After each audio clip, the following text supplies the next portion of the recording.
Yo, good evening, good evening, good evening. What it do, what it do, what it do. It's your boy Dirty back in the building, man. Um, I'm here to hang out, have a good time, man. 47 today. Yeah, it's been a blessing to get to this point. You know what I mean? So tonight is a little different. You know what I mean? It's not just another night on the show.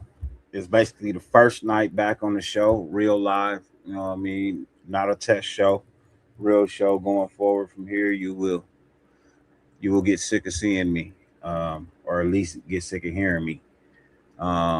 So I'm blessed here. I'm blessed to be celebrating another year alive, another year wiser, another year doing what I love, talking football with Raider Nation. Um, so I just want to say thank you to everybody, bro. All the birthday wishes. Bruce Willis, what it do? Blessings to you, man. Appreciate you.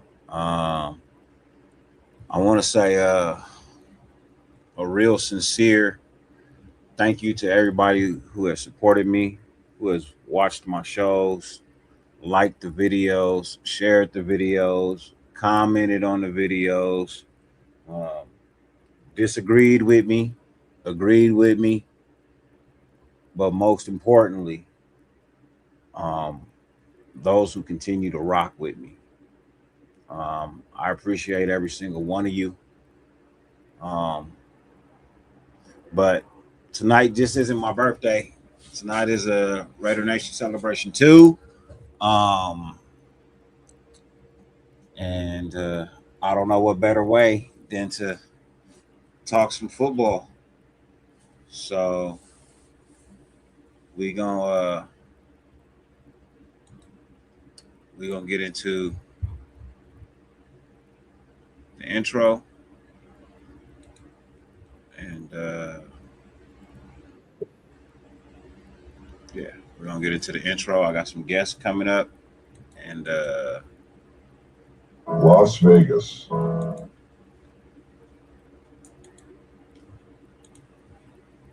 Yeah, well, we will have some fun from there. All right, so where is the intro?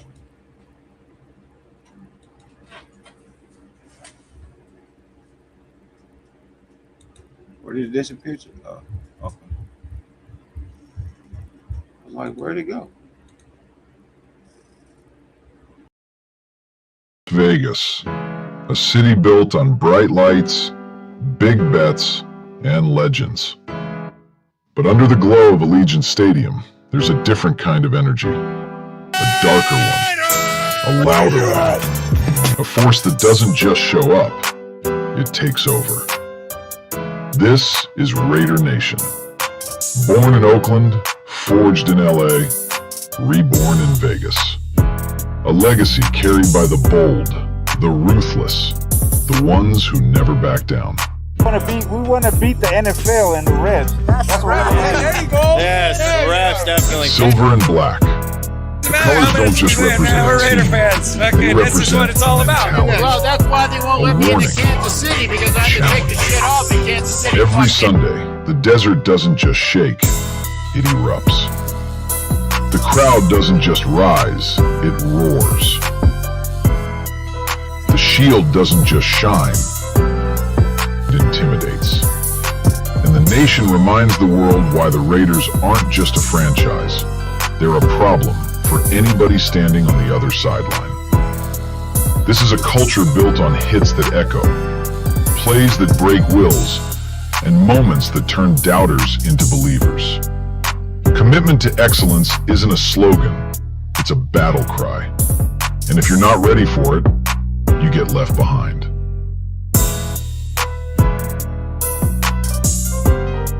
And right in the heart of that chaos sits the Silver and Black Lounge, a spot built for the real ones, The diehards, the lifers, the ones who show up early, stay late, and rep the shield like armor. In the lounge, you don't just talk Raiders, you live Raiders.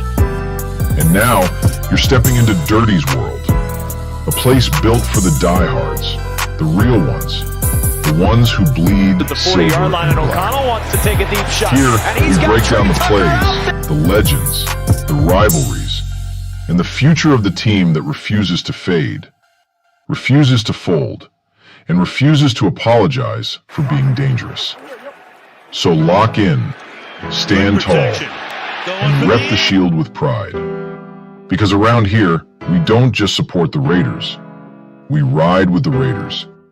We fight with the Raiders. We are the Raiders. Welcome to the channel. Welcome to the nation. Let's get into it.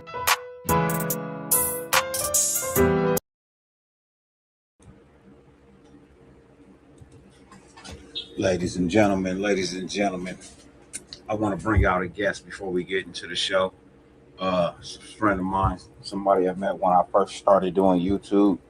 It's been a pleasure to conversate with this brother. You guys know who he is. Like I said, you meet a lot of people, you know what I mean, and some real, some fake, you know what I mean?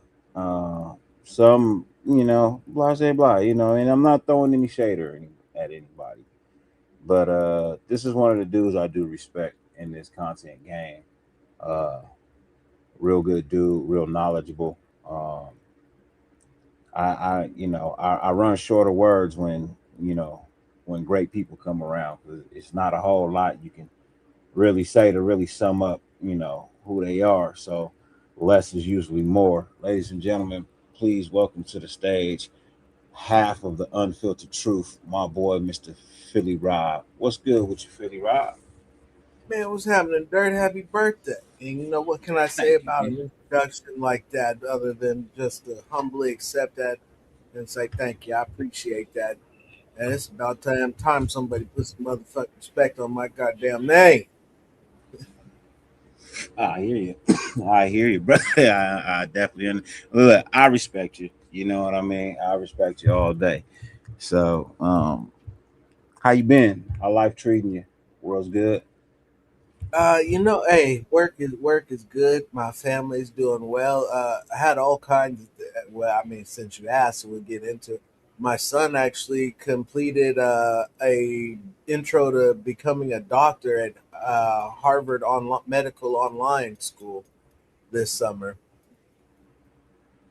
And now he's headed into his junior year with a full caseload of APs. That young brother has got a white coat on his mind, and he's going to do everything he can to get there, and we're going to help him do it. Most definitely, man. You gotta, the child needs his parent support, man. You know what I mean? Even when you don't agree with what they got going on, you still need to support them until they figure out it's wrong. Ladies and gentlemen, my brother, Mr. Raider Ben, is in the building. You know what I mean? Dirty? The main host of Silver and Black Lounge. I'm just the co-host over there, but man that's coming up in the game real quick. What's good with you, Brody? Shit, man, nothing much, bro. Happy birthday, my friend. Is that fucking Phil Robinson down there? What up with you, Phil? Yes. Ain't shit, bro. Another day in paradise, my boy. How you been? Yes, sir. Living life, brother, up, down, and all around, but we doing good right now. Good to hear, bro. Good to hear. Yeah, man. I'm glad you brothers pulled up, man, to help me celebrate this evening, man. I'm gonna zoom through this chat real quick because, hey, we the most interactive ones over here. If you take the time to chat, I'm gonna take the time to put you up. You know what I mean? So Bruce Willis, what a happy birthday, man. I appreciate you, Bruce, man, for real. Bruce came in early too. He was 11 minutes early, man, and he on time. You know what I mean? He was on time, man. And then he hit me again at 9:02, like just to let him know, hey man, I'm in the building, man. I'm in the building. Hey Bruce, I see you in the building, brother. I appreciate you for real. Charm City with the happy birthday salutes too, bro. Man, hey, thank you, brother. I appreciate you. I do appreciate you, man. He hit a salute to Bruce Willis, you know what I mean? Jason Marshall in the building. What's good with you, man? Thank you for the birthday wishes as well, brother. Thank you for the blessings as well, brother. I take all the blessings that I can get. I need them. I need them all, especially when I ride too. I need all the blessings I can get. Because sometimes the way I ride, man, I feel like I be running out of blessings. But I need to slow my ass down. Marcus Banks in the building, man. Hey, Marcus, appreciate the much respect. You know what I mean? I truly appreciate that.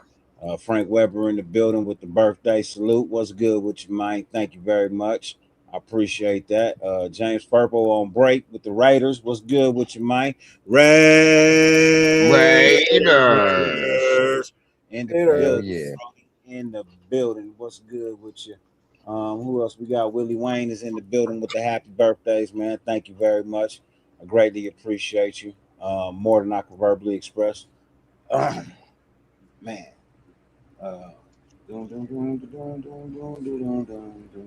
Anything I'm forgetting? Loon in the building. What's good with you, Loon, man? Blessings to you, man. Appreciate you. J Money with the 10 Jews, man. Appreciate it, man. Appreciate it. Appreciate it. Let me see. There, Marcus Banks. Lease, what's good with your mind? Blessings, man. Thank you for the birthday wishes. I greatly appreciate that. Joel E in the building. What's good with you, man? Appreciate the birthday wishes, man. Appreciate you. Raider Paul in the building. You know what I mean? With the Raiders. Hey, love you, man. Appreciate the birthday wishes from you as well. With that being said, man, I pulled out a couple of clips that I want to really get into tonight. A couple of things that Kubiak said about a day or two after. No, actually, it was the day after the game. When they had a practice, and yeah, I got a beer right here. I gotta actually open my beer. In fact, I was let me take that little birthday sip. I ain't gonna take no birthday shot. I'm recovering from the weekend. I will drink one of these Michelob Ultras. Cheers to that, Saludos. Since there's a whole bunch of them left over, man. There's a lot of beer left over after the party, man. Like, there's a lot of beer here. You know what I mean? And I bought a whole lot, and then a whole lot more showed up. So never a bad thing. Never a bad thing. Never a bad thing. So Clint Kubiak was asked a series of questions, you know what I mean? He was asked a question about Dante Thornton Jr. And we're gonna take a listen. We ain't gonna really look at too much of nothing. We're gonna take a listen to what the question was, and then what the response, and then we're gonna go ahead and give our little 2 cents as to how we feel about it. So this was Clint Kubiak on Thornton. Hey, Coach. My question is, in regards to Dante Thornton, do you expect him to return to the field soon?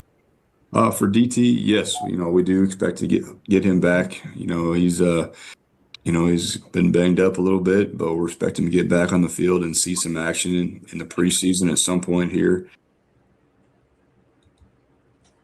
So, are you buying that? Are you buying that answer? Anybody? Chat, feel free to please interact and give me your answers as well when I ask this question. All good. Are y'all buying that answer? Throw it back to me one more time. What's the you want to hear one? Let me one more time. Hey, Coach. My question is, in regards to Dante Thornton, do you expect him to return to the field soon? For DT, yes. We do expect to get him back. He's been banged up a little bit, but we're expecting him to get back on the field and see some action in the preseason at some point here. That's a not too optimistic answer to me. We hope to see him at some point in the preseason. I don't know. Man, that's what I was. Dr. Berry, what's good with you, man? No, and I agree with you. Doc. That does not sound very promising. You know what I mean? Like, and if I'm being honest, I had to shorten up the clip because there was a lot of dead airspace when he was trying to figure out what to exactly say. You know what I mean? So I kind of had to. It took up like 10 seconds of dead airspace to where he was trying to answer the question. It was just I just shortened it up. Yeah, that's coach speak for fuck that guy. type shit. Yeah, ask me some bullshit. This motherfucker, fuck that fool. It's low key disappointing too, bro. It's disappointing, man, because that Dante Thornton's got the skill set, bro. Like to the frame and the natural given talent, he's got it, bro. It's just, it's hard. It's hard for guys that big to really move like that at the way his 40 time is in the NFL, bro. So I just don't know if it's transitioning or what it is, bro. But it's unfortunate, bro. A lot of us thought we could get something out of Dante Thornton, and he just hasn't lived up to it, bro. I mean, he's really a one to two trick pony. He's either running the go or he's running the post. Maybe you can man on an over, but in terms of his speed, it's kind of deceptive, but not necessarily in a good way. It's like if you look for him to run in tight spaces, it doesn't work. But if you set him in a straight line, it'll be like, man, that dude really ate up that ground pretty goddamn fast. His speed can definitely be deceptive, bro, for sure. Yeah, I mean, fast, cool, that's great. You guys know me. Speed means nothing if you can't catch the ball. And you got to know what I mean? You got to be able to catch the ball. You got to be able to run a route at least be an average route runner and not a below average route runner. Like at minimum, if you gonna not catch everything, you should at least be running the right route. And then on top of that, to put the cherry on top, bro, you ain't even healthy. You're not even healthy. Allegedly. So, SoCal Sal, man, blessings to you, bro. Thank you for pulling up, man. Appreciate the birthday wishes. I truly do, man. Thornton might be bagging groceries soon. Hey, I don't know. It all depends on what is Darius Hayward Bay. You already know, Loon. Darius Hayward Bay come to mind immediately. Fast as shit, but couldn't catch a cold. You know what I mean? On a snowy day, butt naked, drenched in hot water. He couldn't catch a cold. I'm just saying. Raffle, what's good with you, man? Blessings. He just needs to learn route running.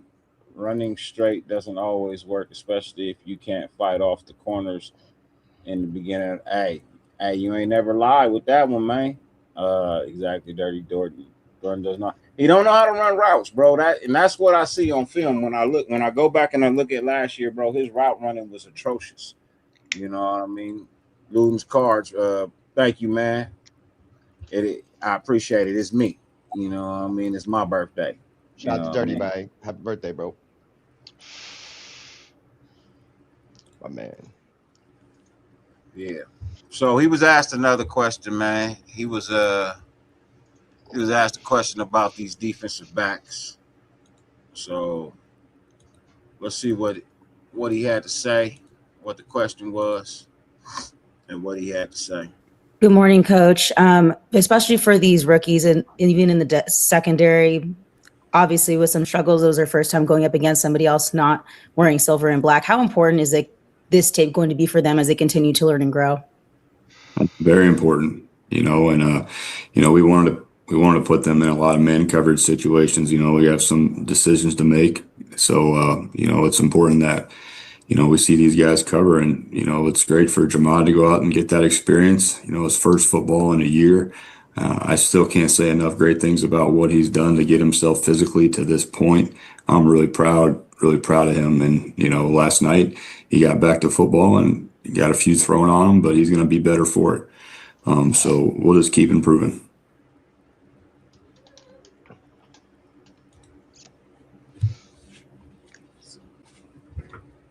What do you hell than talk about Dante Gordon, doesn't it?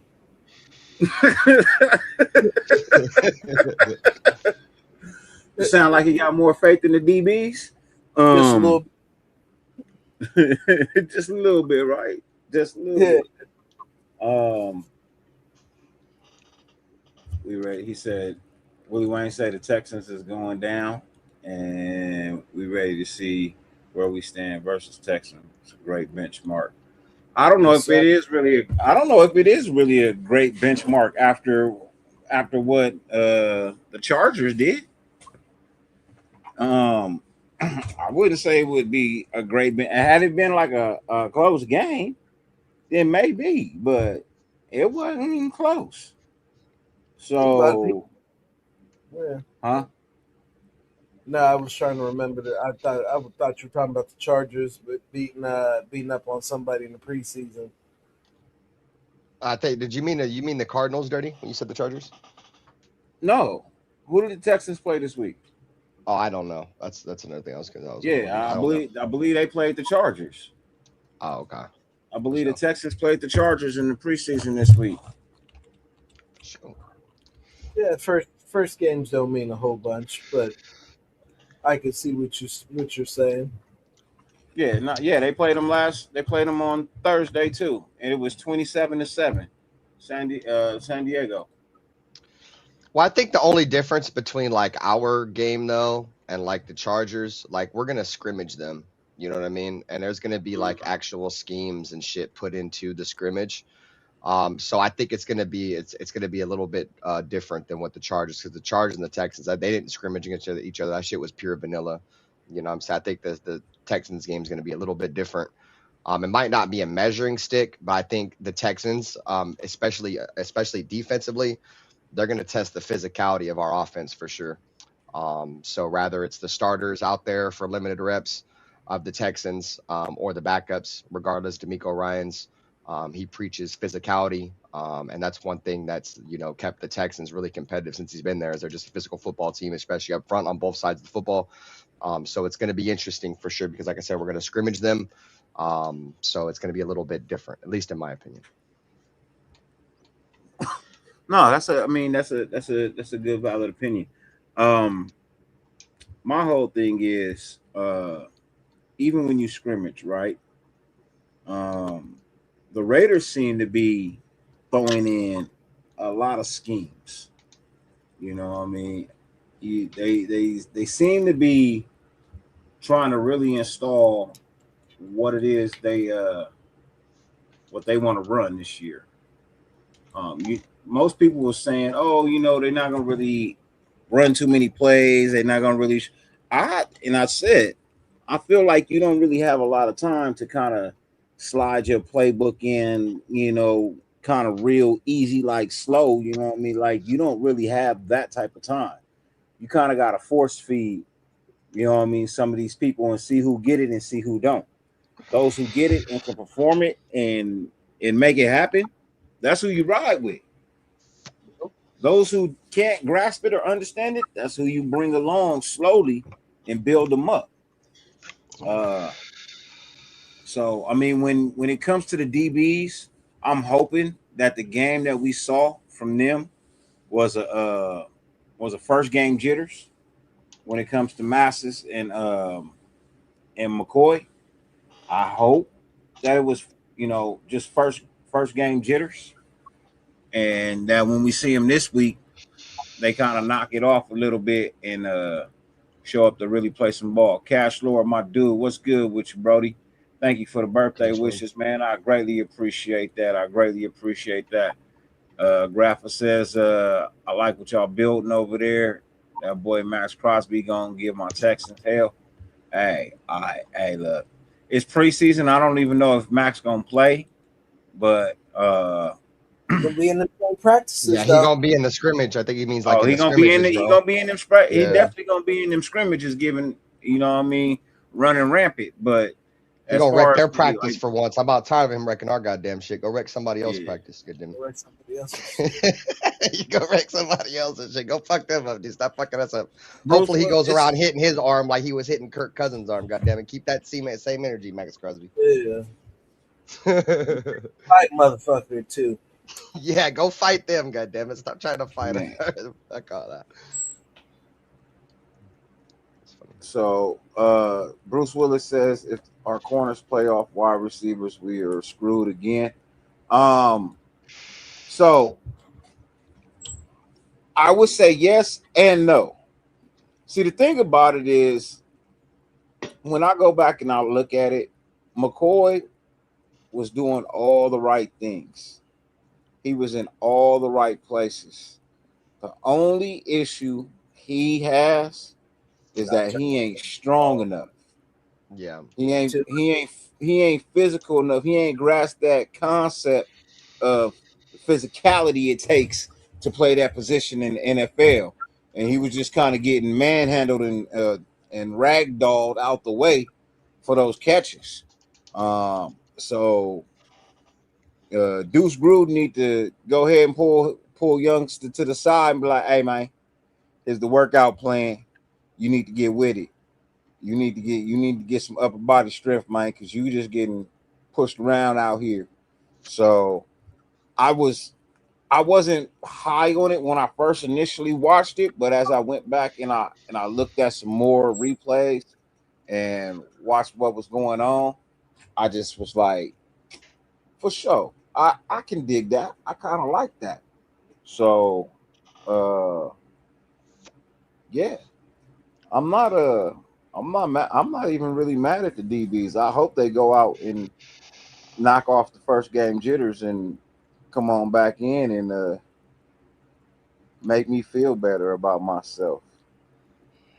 My biggest issue with the DBs, bro, was all the aggression and shit that we were taught or we were told in the offseason. You know, these guys are jumping routes, they're preaching turnovers, ball skills. I seen a bunch of defensive backs that just sat back and watched everything happen, dude. Like no aggression, no sense of urgency, just allowing it to happen, bro. But at the same time, they were running a lot of man. Clint did say, you know, he wanted to test these guys out man to man and see where they stood. I will say right now, at least with the vanilla scheme, that man to man shit ain't gonna work, bro. We might as well scrap that, dude. Scrap that shit now. Ladies and gentlemen, I got another special guest backstage that I want to bring out, and this is another brother that I had the chance to break bread with. He actually came to my house for Thanksgiving dinner, and they don't even celebrate Thanksgiving like that where he at. But he had a chance to come to the house, hang out, flew halfway around the world to catch a Raider game, and stayed for many, many moons past what he planned. But I swear for God, I know he enjoyed himself, man. This is truly somebody I call a friend. You know what I mean? Enjoy his company when he's around, and look forward to seeing him again this year if he's coming on out. Ladies and gentlemen, the one, the only Mr. Apokasi Raider. What up, AR? What's going on, gang? Bento, Robinson, and Eddie, happy birthday to you, my friend. Thank you, sir. I appreciate it. How old are you? 31 now? 47. 27. 47. 31? Yeah. I'm with nope. I like the age I'm at, man. I don't go no higher. I don't go no lower. I just appreciate what you got. A little bit of time that was given, and I'm sure enough appreciating the time that's left. So can I propose a question about the secondary? Wide receivers, but yeah, that's me. I was gonna ask you guys. So you guys know how they've been saying that the corners have been looking good and playing somewhat competitive in camp. Is it more of a sign of them being better and the DB room getting better, or the lack of talent that we have at wide receiver? I think that's a question that really needs to be asked as well, because a lot of us don't think our wide receiver room is very good. So, I mean, of course, you would expect some DBs that are at least halfway decent to come in and play clamps on our wide receiver room, no? Because that should look terrible against a different wide receiver room. And obviously that wide receiver room looks like it might have just a little bit more talent than ours does. Well, from everything I've been hearing, about practice lately, is that Kirk Cousins out there slanging them things, man. Kirk Cousins out there barbecuing people, man. He putting up touchdowns. He putting up first downs. Man, he out there roasting these cats like peanuts, man. Honey roasted kind too. You know what I mean? So, is it the DBs lacking, or it's not my birthday, Grapha? It's Dirty's birthday, bro. My bad. I didn't mean to cut you off. I just want to make sure he gave birthday credit to his birthday. All good. It's kind of like, whose fault is it really? Is the offense rising, or is or is the defense slacking? So Kubiak was asked a question about the defense, and let's see what he had to say about this defense. Clint, so the number one thing, or at least something that was noticeable about the defense, was that the pass rush really didn't get going until the second half. Obviously, not having Max played a factor in that, but what do you plan to do as far as helping out the pass rush moving forward as we continue along? Yeah, third down was not good enough last night in that first half, and when you're not, I thought Arizona did a really good job too of attacking man coverage, and they made some plays on the ball. So the coverage and the pass rush has to work together, and we'll continue to improve it.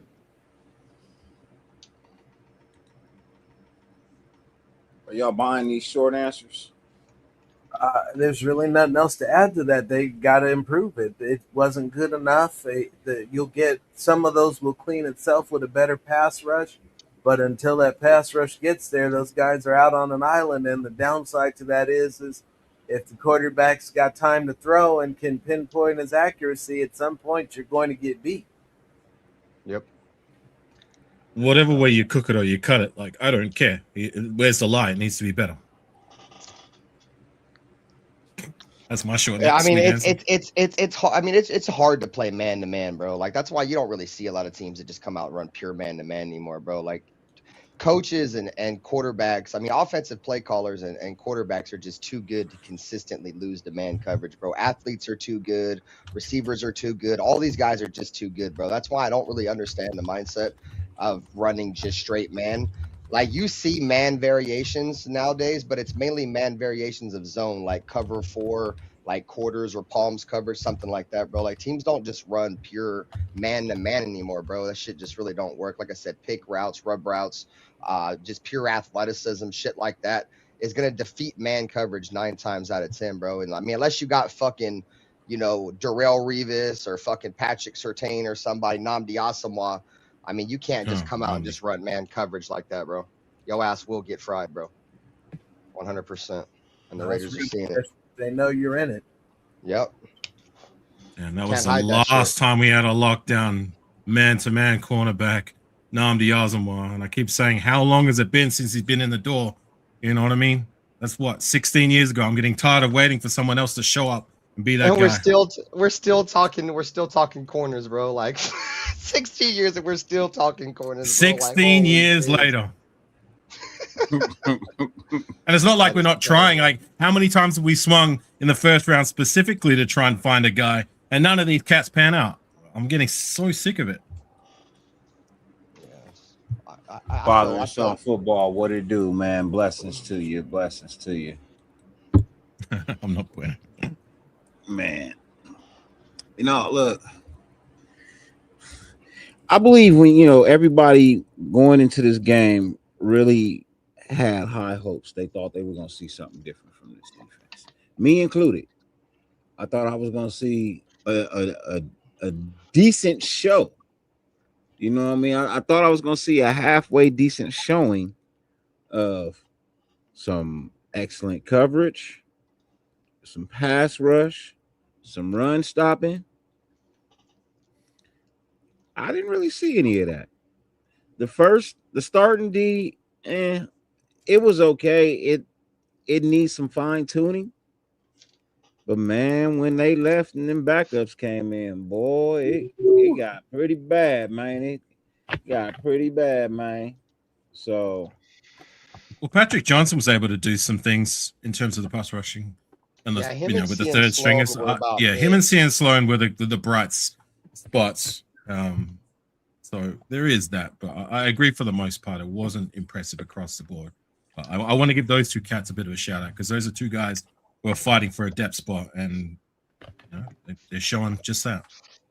I'll say Greedy Vance was a bright spot that I did see while I was watching. Greedy Vance too. I'll give him his flowers. Shit, Cody Lindenberg had a hell of a game too, dude. Yep. Cody Lindenberg looks real fucking good, bro. Tommy Eichenberg looked like terrible. Yeah. And then he's over here punching people and shit. That's crazy. Well, both those two guys remind me of Ben Heaney. Both of them are fairly competent when they get to the point of attack. But once they get wrapped up in blocks, I mean, this is just me. Like, it's a wrap. You know what I mean? Like, that's my criticism of those two. Shout out to Phil. Morgan Freeman in the building, man. I ain't seen you in a very, very, very long time. What's good with you, brother? Hope all is well. Don't say nothing crazy, man. We keep it nice and clean over here these days, man. We try to keep it nice and clean over here these days. Greedy was a great name for a DB. Said Eschenberg can't tackle my grandsons. Who are the players in your defense that we ought to keep our eye on versus my Houston Texans? Hey, Dirty, I think Phil Robinson's going to cut out, my boy. Take care, Phil. All right, Philly Phil. All right, Phils, have a good one. Thank you for having me on. Take it easy, Phil. See you, man. Yes, sir. Good to link up with you guys, Ben. Afakasi, it's been too long. Not that part. Man. Nice to see you still pushing, my boy. Yes, sir. You take care, man. Yes, sir. Blessings. Who are four guys on our defense? Honestly, if you definitely want to avoid Quay Walker. you know what I mean? You definitely want to avoid Quay Walker. I'll be right. You definitely want to avoid Max Crosby. Other than that, yeah, I really don't know, bro. Like maybe Troy Polamalu over the top. You know what I mean? Like you might not want to really throw his way over the top. Like if you do, you want to be precise because if you overthrow it, he is gonna go get it. That's one of the things I do like about him. Like if you overthrow it, he will go get it. He's not just gonna let it slide. Kuntz, not so much. Tonka, people were saying high things, but I didn't really see it last week. So, N'Kobe Dean got to show me something. You know, if he on fire, you want to avoid him. But as it stands right now, getting back healthy, it's not somebody I would put on the list of people to avoid. But yeah.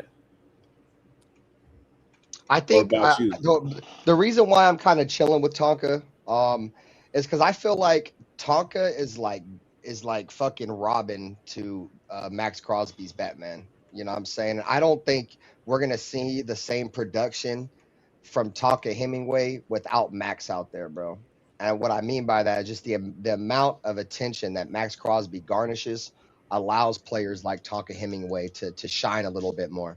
You know, and they were workout buddies. Like they were talking about You know, they said Tonka Hemingway was the first guy in the building every single morning with Max Crosby, and you know he wasn't out there. I'm not making no excuses, but it's one preseason game. I think we all know that Tonka she flashed last year, and he's got some potential. When we see, you know, real bullets flying, you know, I think this game against the scrimmage against the Texans, the Raiders, you'll see the Raiders. If Tonka Hemingway's making noise with Max Crosby in this scrimmage, then I think it can probably rest. We'll probably set itself in stone a little bit, but that's going to tell a lot.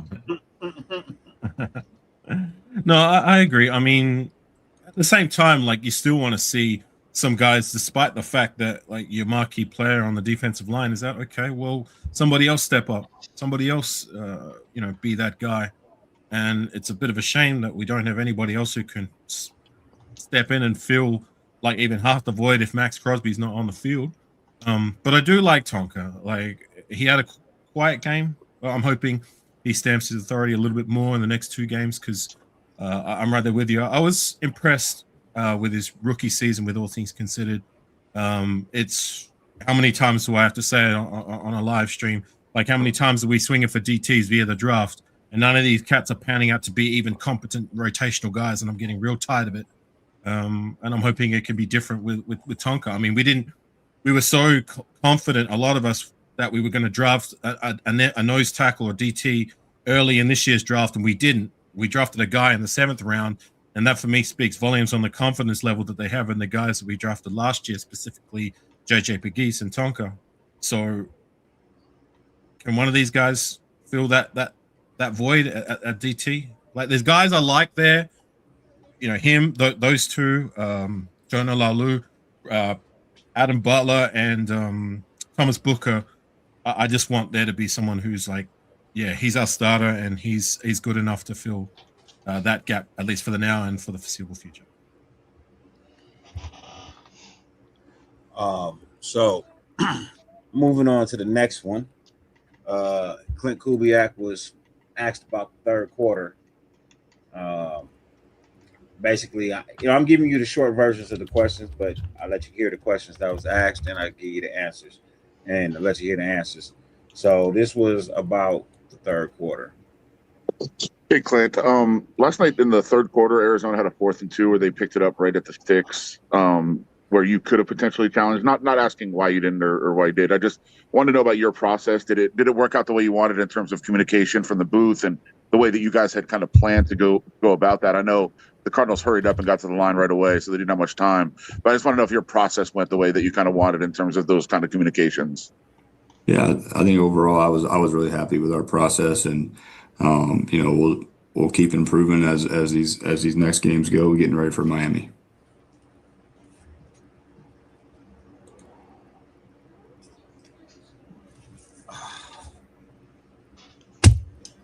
It's a good comment there by Blackton. Grayed out. Said our DT was so bad we signed one immediately. Yeah. His name rhymes with my name.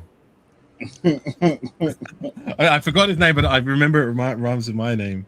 He's Nigerian. Hold on. It was just said right here. I said Folu Batukasi. Yeah. He says he's pretty solid. Nice.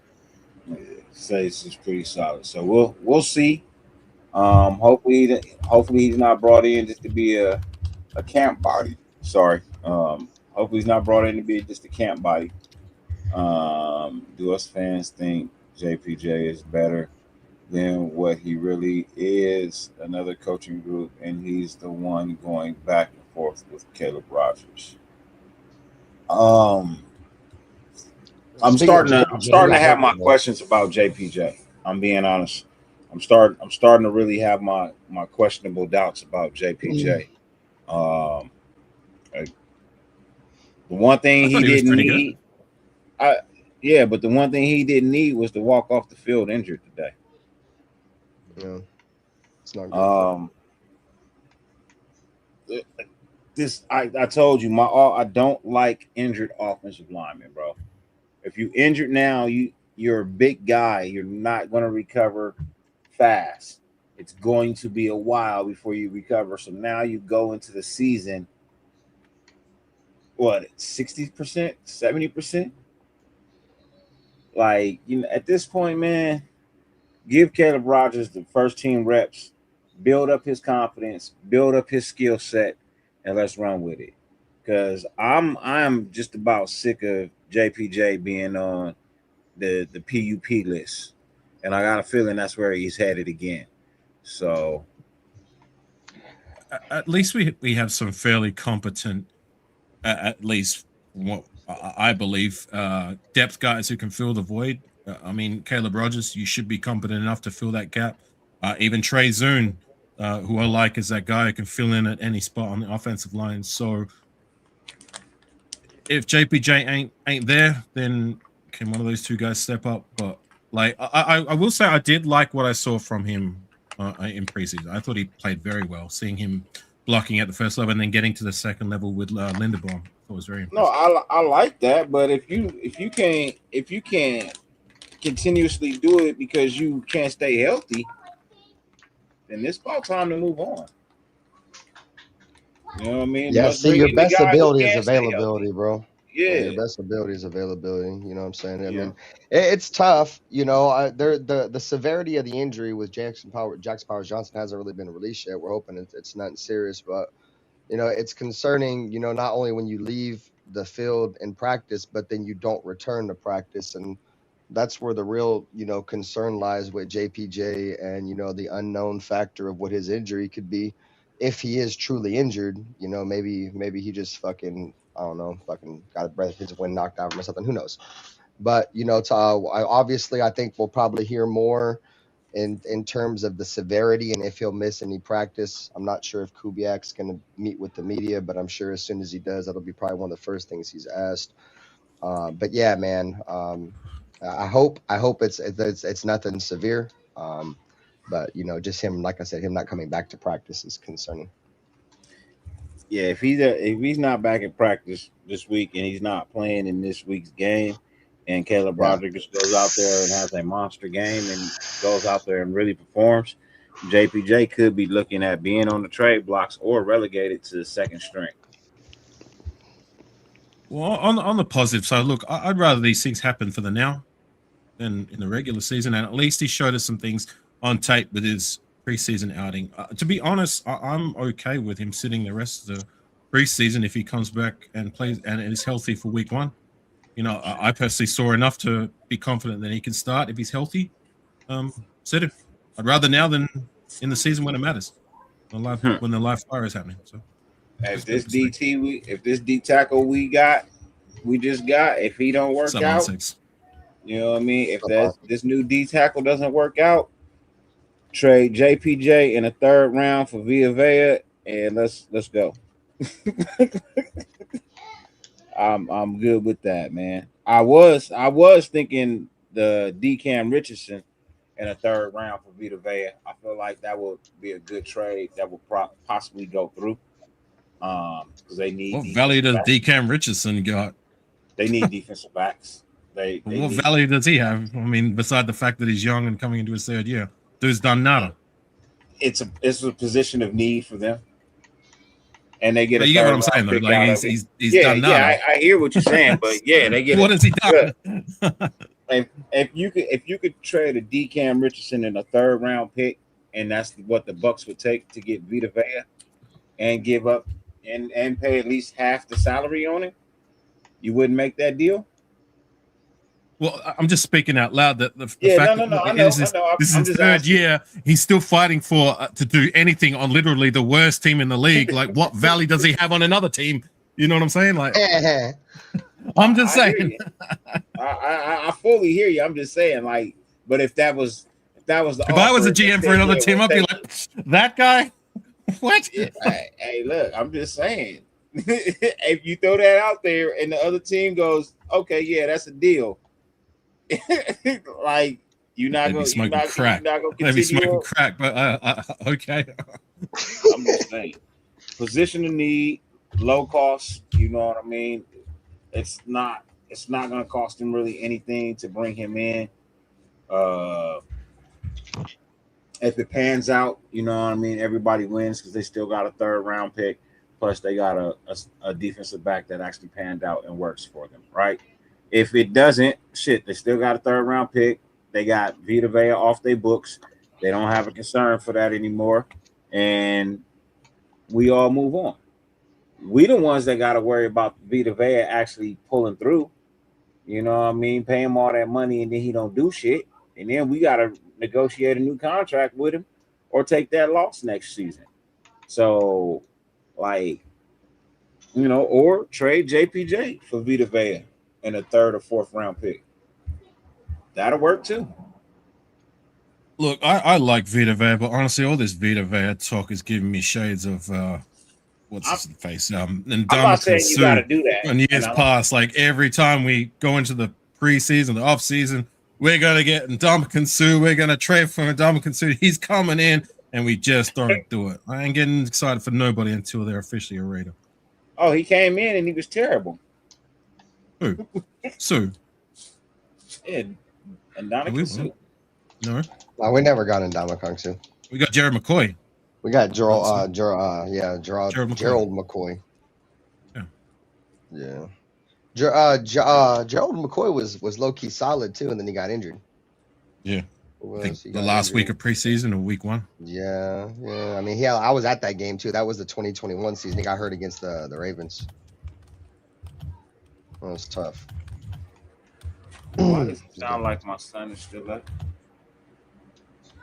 It sounds like the 4 heroes still up, man. That does not make any sense. So that was the 3rd quarter.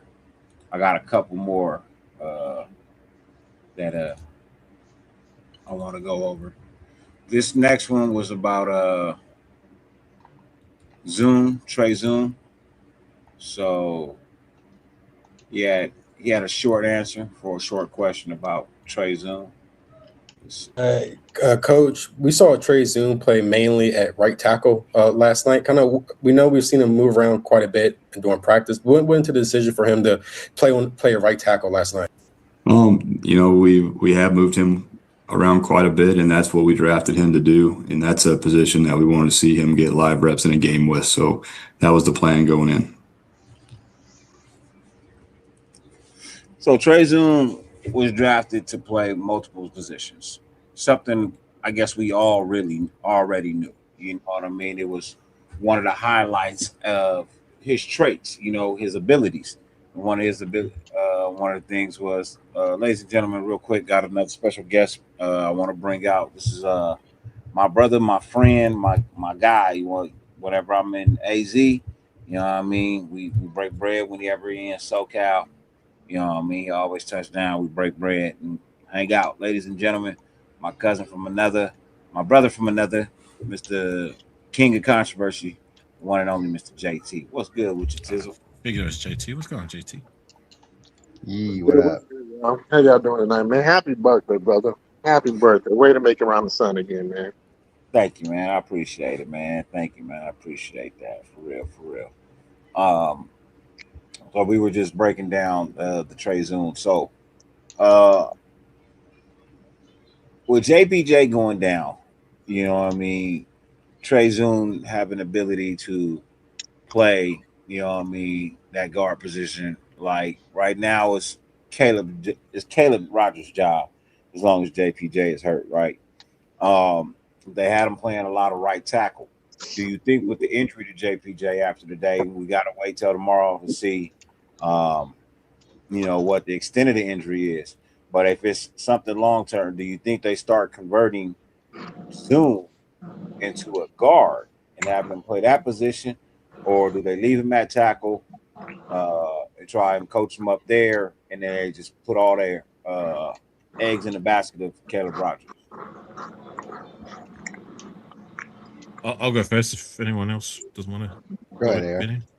Go ahead, you go. Look, I've always liked the pick of Trey Zoom. I watched quite a bit of his tape after we drafted him, and I was very impressed with what he was able to do at the collegiate level.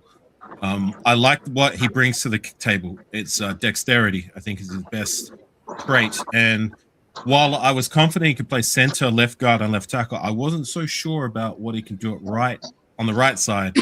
And I think that's why they specifically put him there in that first week of preseason. And to see that he was doing that at right tackle and doing quite a competent job, I really like.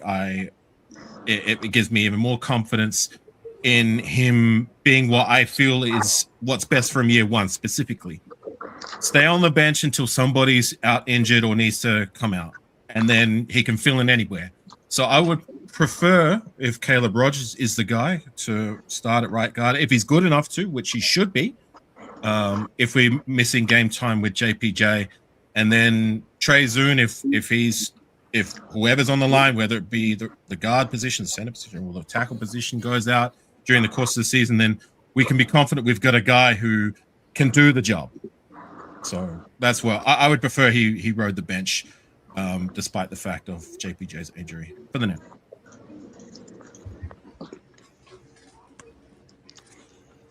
JT, Ben, anybody? I mean, I like Trey Zoon, bro. I think, when we drafted him, he was drafted, be one of the more versatile guys, if not the most versatile guy on our offensive line. But, coach said that they're going to play him in a lot of different positions, but they're going to try to find him his one position and have him settle into that one position. So I'm interested to see exactly where they feel like he's going to play. Me personally, I feel like he's probably going to end up playing right tackle sooner than later. It's GJ Glaze worries me, bro. I didn't like what I've seen and what I've heard so far about DJ Glaze. I feel like he's more natural to play as a right tackle, but like Dirty said though, bro, if JPJ's and we talked about JPJ's injury, if that ends up being a significant injury and he misses time, then yeah, I could definitely see Trey Zoon filling that role. I'm gonna send the link to Jack Kenna, Dirty. Jack Kenna said he wants to pull up. Yeah, as long as he keeps it in order. Jack can't interrupt. you gotta go with the flow, Jack. You gotta go with the flow. So the next JT, you got something? Oh yeah. The next one. It's very telling if they want him to play multiple positions. It tells me he's a backup, he's not a starter. I want him. For me, I'm not looking for backups. I'm not looking for replacement players. I'm looking for people who can fill positions as a starter right now. I'm trying to build a team. I'm not trying to build a team of starters. I'm not trying to build a team of replacement players. And we need starters. So if you're not good enough to be a starter, I'm not trying to do projects and, hey, you can be here, you can be here, you can be here. You're not good enough to start, then you're not good enough really to, I'm not really worried about you, bro, honestly. I'd rather him master one craft than to master multiple things. So if he's a tackle, play him at tackle. Play him at his natural position. And stop trying to make something out of nothing. Just because you have accolades and you can do something, no, let him get good at this, and let's put someone else in who can play guard. I'm tired of trying to make stuff happen, or no, unless he's going to be a guard, play him at guard. If he's a tackle, play him at tackle. Let's develop players properly. Like, we've been doing this shit for too long and it doesn't work. You want to give him a shout out, Dirty? Otherwise, I was going to reply to JT on that. Yeah, D Minutes, man. Greatly appreciate you, man. Thank you for the super chat on my birthday, man. The $10 goes a long way, man. I greatly appreciate it. More than I can verbally express, man. I'm not necessarily big on the super chats, man. Because it's not a necessity. You know what I mean, to get the love back from me that you give to me, so I give it back freely, because you give it to me freely, so I give it back freely. But I greatly appreciate you, man. It means a lot, man. I do. You know what I mean? So thank you very, very, very, very much, man. Very much. D Minutes a real one too, man. You know what I mean? Met him in LA. Yeah, D Minutes is a real one, bro. Every time I bullshit you not, bro. Every time I see D Minutes, man, he be like, man, I had one rolled up just for you. And that shit be fat as hell. I be like, damn, bro, like, man, you bringing me You bringing me Bam Bam bats out here, bro? Like, bro, I feel like I mean this in the best way. He is definitely a menace in a endearing way. Yeah, man. He D Menace. That's my. He's dude, a menace. Like, you know, that's one guy I could say like I have gone up to where he's at. You know what I mean, to watch a game at the bar with him. You know what I mean, and the rest of the Raider Nation booster club that's up there in Apple Valley. So, yeah.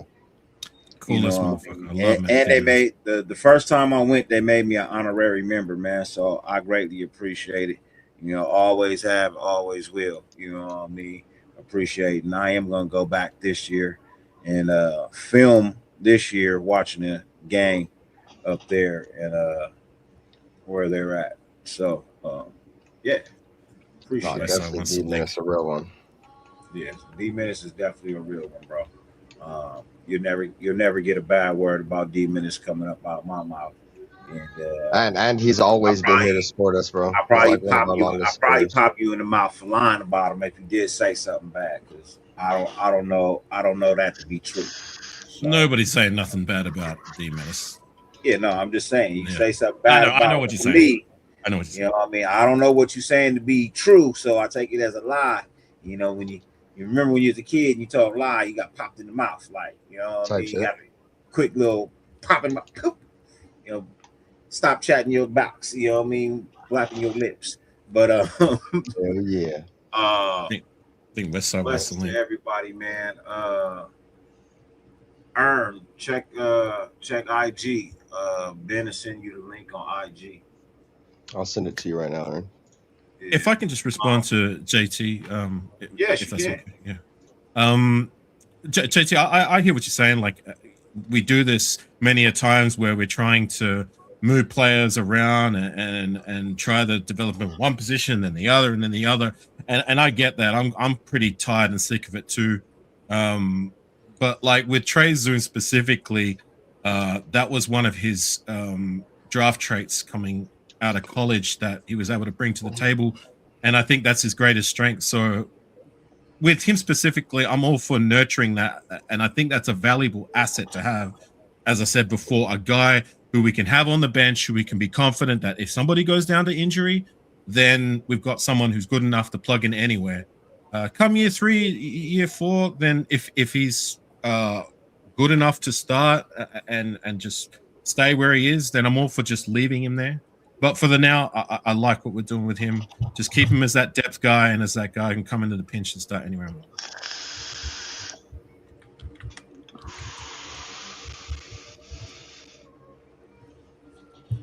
I hear that, but we don't need depth right now. We need to find people who actually are going to compete and start and challenge other people for their position. So we trying to figure out how we can utilize his skill set, which is, hey, he can play multiple positions, but he's not good enough to start. I'm not trying to focus on you right now.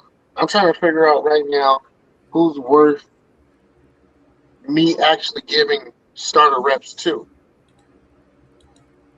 Especially this year, like you've been in the league three years, your third year, and we still trying to figure out with 3 different coaches what you are. That's on you. That's on you not developing yourself. Who are you talking about, JBJ or Trey Zoon? Trey Zoon. You said it's his 3rd year, right? No, it's not. He's a rookie. Zoon is a rookie. Trey Zoon is Zoon is a rookie. We just got him. Just got him. You said Trey Zerk? Zoom. Trey Zoom. Trey Zoom the third. Yeah, Trey Zoom the third. Who the fuck is Zerk? Hold on. We got some guests, man. We got some guests. It's the birthday show, man. You know, long as you keep it respectful and G, you can come and hang with me. Ladies and gentlemen, first off, my homeboy, my road dog, you know what I mean?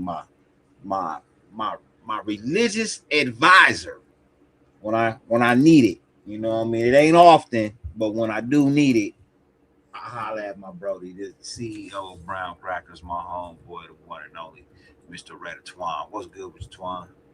Hey, what's good? What's good? Blessings to everybody, man. How y'all doing? Then we got another we got another cat over here. This guy is an OG Raider fan, man. He don't stick to this one. He don't stick to the script. He be all over the place. Hopefully his Wi-Fi ain't spotty. Love him to death, man. Love him to death, man. Mr. Jack. Hopefully he got a full battery. What's good with you, Jack? Hey, salute, gentlemen. You know, Ben, AR, Dirty, Twan, and anyone else that I can't see anymore because I got like a double screen with like this screenshot on my phone. So salute, brothers, and salute the nation. We had one more. Hopefully he come back. If he's still watching, still listening. Hopefully he slide back in. Yeah, man. Thank you guys for pulling up, man. I appreciate you, man. Thank you for coming through and having fun with me on this wonderful 47th birthday. Whose birthday? Mine. Oh, well, happy birthday, bro. Thank you, bro. Happy birthday. Appreciate it. You don't see you didn't read it? You didn't read it? It says no, I just hopped in and then it said I want to hop in the chat. Well, you know this motherfucker don't read shit. He just see the Raiders live. I'm going up in there. I'm going up in there. Hey, Jack showing up to the birthday party and don't know whose birthday it is, man. Yeah. Shout out to Jack, bro. He loves Jack. What's your guys' thoughts on Trey Zoom? I think Trey Zoom, with Clint Kubiak already had his idea when they decided to draft him. He's definitely going to be that sixth man, coming off the offensive line. And I think with the situation of our quarterbacks, people want to debate if we're actually going to carry, 3 quarterbacks on our 53. Well, that's where we're going to have the flexibility is because of Trey Zoom being that sixth man. Now, I think with Trey Zoom, the ultimate goal is right now he's the sixth man, but eventually, probably year 2, possibly year 3, he actually etches out some spot on the offensive line. I don't know whether it be a tackle or whether it be a guard situation, but I think he'll eventually slide into one of those spots because, again, I think Burford is not a long-term situation for us anyway. So I think that might be an opportunity for somebody to slide in at guard. You know what I'm saying? So, I think year 1 is definitely him being the sixth man, being the rotational piece, giving us that quarterback flexibility. But year 2, year 3, I think that he's going to etch himself out to be, on the starting roster, or at least competing to be on the starting roster. I agree with that. It's like I said, like I like what we have at least as a bare minimum with the Trey Zoom, a guy who's, as you put it, the sixth man, and a guy who can fill in anywhere. I really believe that's a very valuable asset to have, especially as a rookie. Come year 2, year 3, if he's good enough to start, then fantastic. But at least we got a guy who can go anywhere in the line if somebody goes down. Yeah, Juan, I totally agree, bro. Sixth man, they got to put him at right tackle right now because that's probably the hardest position. You're on an island, so you got to put him out there. But man, if our center went down, do you want Meredith or do you want Zune? Our left guard goes down, Moppy is going to be cut. So who's the backup there? Rodgers, I kind of can see Rodgers kind of moving over there, but we haven't seen that yet. So Zune is that chess piece that can be moved all over the board. So I like what the Raiders are doing, but don't hold them down to one position, nation, for sure. JPJ would be the guy I would rather slide into center if Linderbaum wasn't available. But I agree with you. AR, dude, I can't argue that, bro. That is facts, dude. I would love that. It's like I honestly didn't like, JPJ going away from center. But after, getting Linderbaum, now it's just a fact. Linderbaum is just that guy. Nobody was more excited for Linderbaum to come into the door than JPJ. I mean, he was one of the first players, if not the first, to tweet out about his being pleased about the signing. of Linderbaum. So yeah, I think he's happy where he's at as long as he's got his tag mate in one of the best centers, if not the best center in the league. And I think also too, AR, to what you're saying is, I think part of that excitement was that actually JPJ can actually solidify what his focus is. He doesn't have to worry about trying to figure out how to play center and play guard. You know what I'm saying? Like he came in this off season, you know what I'm saying? Okay, knowing I'm going to play guard and I can focus on playing guard. And for a young player, no matter how talented he was in college, a young player like that's, you can mess up a player by having him, if he wasn't moving around like that, you can really mess up a player like that, especially in the NFL. You want them to know how to play guard in the NFL. You want him to learn how to play center in the NFL, like not flipping them around and moving them around like that. Now, I understand in emergency situations, game time, man goes down. Okay, we need you to go ahead and take care of that. But your preparation, is key, especially in the off season. So I think JPJ was excited to say, okay, I'm going to be a guard, and that's what I'm going to focus on. You know what I'm saying, throughout the the beginning of the season. Ladies and gentlemen, I got another guest backstage real quick. If I can interrupt. This is another cat that's been around since day one. What's up, Cal? Cool Kev. He actually pulled up to my house one time when he came down to LA, man. We chopped it up. My old house. He hasn't been in my new house, but he has been in my old house. So, I consider him a friend, even though we had a fallout in a big splash all over social media. You know what I mean? In the end, we were grown enough to both admit our mistakes and our miscommunications, and that garners respect from me. So, ladies and gentlemen, please welcome to the stage, West Side Media's Radio Earn. What's good with you, Earn? What's up, y'all? How you doing? Shit. What's good? Hey, first off, happy birthday to you, Dirty. You know what I'm saying? I seen it was your birthday. I was like, man, I gotta pull up and tell the homie happy birthday and things. Thank you, brother. I appreciate it, man. Thank you very much. much. Yes, sir. What's going on with everybody? How you been? Blessed. We blessed, brother. We blessed. You got any thoughts on Trey Zoom? On Trey Zoom, center, right tackle, center, left tackle, right guard. Remember, he's the guy we drafted who can fill in anywhere. Yeah. Okay, well, I don't know much about him, but if he can fill in anywhere, then that's exactly what we need. Because there ain't no telling where the injury is going to pop up. He's going to be center. He's going to be guard. He's going to be tackle. And if we have somebody that can play all those positions, then that sounds wonderful. I remember we had a guy like that. I can't remember his name. It was when we played in Oakland. You guys remember his name? Barnes. Khalif Barnes. That's who it was. Or John Feliciano. No, Khalif Barnes. Khalif Barnes was before Feliciano. Yeah, Khalif Barnes. Kind of looked like Khalif Barnes. Was the right tackle. Real quick before Khalif Barnes we played continue everywhere on the line. All eyes on G, my guy, bro. Appreciate the happy birthday blessings, man. You know what makes it a great birthday, bro, is that I got people like you who've been around since day one, you know what I mean, to celebrate it. You know what I mean? So the fact that you're still here, you know what I mean, to help me celebrate this birthday, because I lost a lot of good people over the last year, man.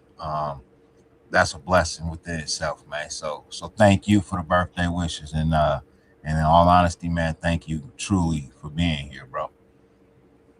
Back shots all lives, bro. Yeah. Always remember, all lives. God gives his hardest battles to his toughest soldiers, my boy. You feel me? So I'm glad to see you still here. Yeah, me too. Yes, indeed. B3. Always solid with me. Yeah, can hear me now? Yeah. All right. So bring it to the stage. He was asked about Fernando Mendoza and his thoughts on his future quarterback, and this is what he had to say. Hi, Clint. So Fernando seemed to kind of focus a lot on some of his mistakes last night. Do you think maybe he was being a little too hard on himself, or do you like that he was really honing in on that stuff? That's just, those to me, those the best quarterbacks I've been around are the ones that are hard on themselves. They put the finger on them before they put it on their teammates. I think he played good football last night. He's going to continue to get better. Clint, a follow-up on Fernando. You mentioned you felt like he played a good game last night. Did anything pop on the film about his performance that maybe you didn't necessarily see right after the fact last night? Yeah, I think the thing that just stood out for me again is that we put a lot on his plate and all the quarterbacks' plate getting ready for this preseason game, and he went out and executed the way that he does in practice. Some guys, they get to the game and things change on them and it moves fast and they freak out, and he was the opposite. He was very calm. He was getting the calls in. He was seeing coverage well. I like the way that he moved in the pocket. Got outside and extended some plays. So, I think that Fernando has had a really good week of practice, and the things that he did in the game are things I've seen him do in practice. So he's consistent. The consistency from the position is important, and I didn't see any game day surprises just because the moment was a little bit bigger. He was the same guy. Shouts out LV Raider 10. What up, bro? So how that make y'all feel, man? For me, truthfully, I've been listening to all the questions and all the answers, right? And I listen to the cadence and the voice. I listen for, how a person gets his words out. This was one of those smooth answers, bro. This is a genuine answer. You know what I mean? You notice how you didn't hear any stops, pauses. I mean, this was just a straight, short, sweet, to the point. Yeah, right. Yep. This makes me feel good when I hear that what I saw in the game is what's being shown in practice, and this coming from the head coach. He ain't got to lie. You know what I mean? He don't have to sugarcoat anything. He's here to tell the truth. That makes me feel good because one of the things that we've been lacking is consistency, right? That's kudos to Kubiak for coming in and recognizing that one of our biggest flaws is the fact that we don't have consistency at that position, at the quarterback position. The last consistent player we had at that position was Derek Carr.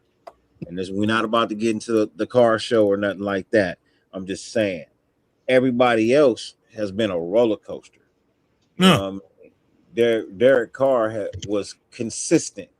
He was either really high or he was really low. You know what I mean? But he didn't really stay low for a very long time. You know what I mean? But everybody else was up, down, all in the same quarter. At least Derek Carr had spurts of the season where he kind of was low. You know what I mean? But build us up. Those other quarterbacks, they started off kind of like right in the middle. They got to a high point and then they tapered off for the whole rest of the season. So it's just like a downhill slope because you never see them really rise back. And that's awful. You know what I mean? That's really, that's the only consistency that we've had is the fact that we've had awful quarterbacks. We've had awful play callers. Consistently bad play callers, consistently bad head coaches, consistently bad quarterbacks.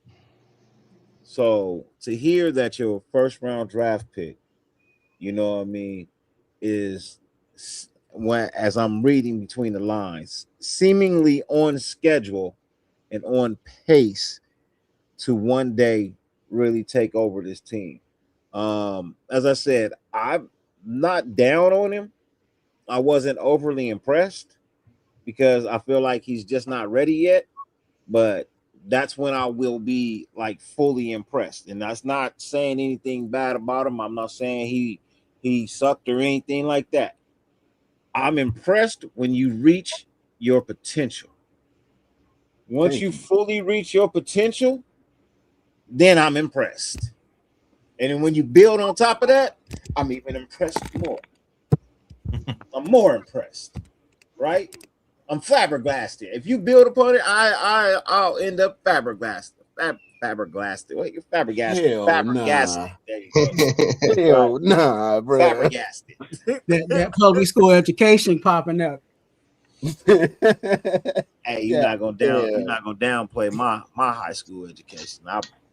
Hey, you notice he didn't say what high school that was, though, right? Right. I have no problem admitting where I went. I went to Diamond Bar High School. You can check my dental records, pal. All right, so let's put some perspective on the quarterback situation, right? So after Rich Gannon and before Derek Carr, the Raiders have had like 15, somewhere around 15 different quarterbacks, bro. Since Derek Carr until now, we've had like 8. And and look at the amount of time, bro. And it was like 4 or 5 years he's been gone. We've already had 8, and it took us fucking 11 years to go through 15 quarterbacks, dude. We go through quarterbacks like we change our draws, chat. Hey Ben, remember when you guys were saying you wanted to get rid of Derek Carr, and I said we were going to go to the quarterback purgatory, and everybody thought I was crazy? Am I crazy now? Hey, Westside, I didn't. My biggest problem was always if we're going to move. If the time came when we moved on for Derek Carr, okay. When we get to that point, what's the plan? And it took until now to have a plan. That was always my problem. Exactly. So look at this, bro. So before Derek, bro, and after Gannon, we had Kerry Collins, Marcus Tuiasopo, Aaron Brooks, Andrew Walter, Josh McCown, Dante Culpepper, Jamarcus Russell, Bruce Gradkowski, Charlie Fry, Jason Campbell, Kyle Bowler, Carson Palmer, Terrell Pryor, Matt Flynn, and Matt McGloin. All right, and then since he's left, we've had Jarrett Stidham, Jimmy Garoppolo, Brian Hoyer, Aiden O'Connell, Gardner Minshew, Desmond Ritter, Geno Smith, and Kenny Pickett. You forget Aaron Brooks in that as well? Yeah, Aaron Brooks was before. I think he said Aaron Brooks. Carr. Yeah, I said before that. Aaron Brooks was the before Carr. And here I go. Might cancel this whole show, but I have to put it out there because this is a fact. We're talking about the hopes of Mendoza. Mendoza hasn't improved anything yet, so we don't even know if we completely have our quarterback at this point. You know what I'm saying?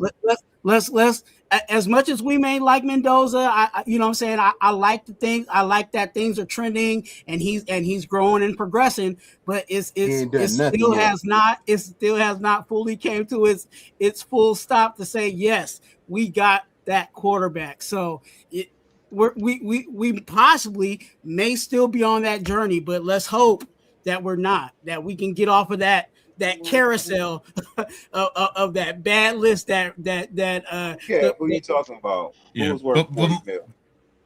but my thing is that like at least we tried. At least we've done something to try and address the problem instead of putting these band-aids on the problem year in and year out, much like we did after Rich Gannon, and it just don't work out. I'm tired of that journeyman route that just we bring these guys in and they don't do squat. The only guy I did like for a minute since Rich Gannon was my guy Jason Campbell. I just want to put that out there real quick. He was good. Well, for context, historically, that's how the Raiders have always done. Like Ken Stabler was a journeyman, Jim Plunkett was a journeyman.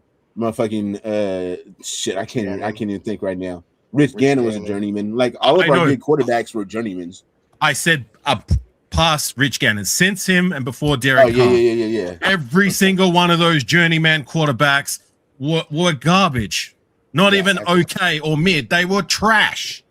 Trash is an understatement. Except Jason Campbell. He was good. And I get that, but that's what I'm saying. Like we, as much as thirsty as we are for our franchise quarterback, we still gotta kind of wait for it, because again, we have not fully seen, you know what I'm saying, what Mendoza will do for us when bullets are really flying for our team.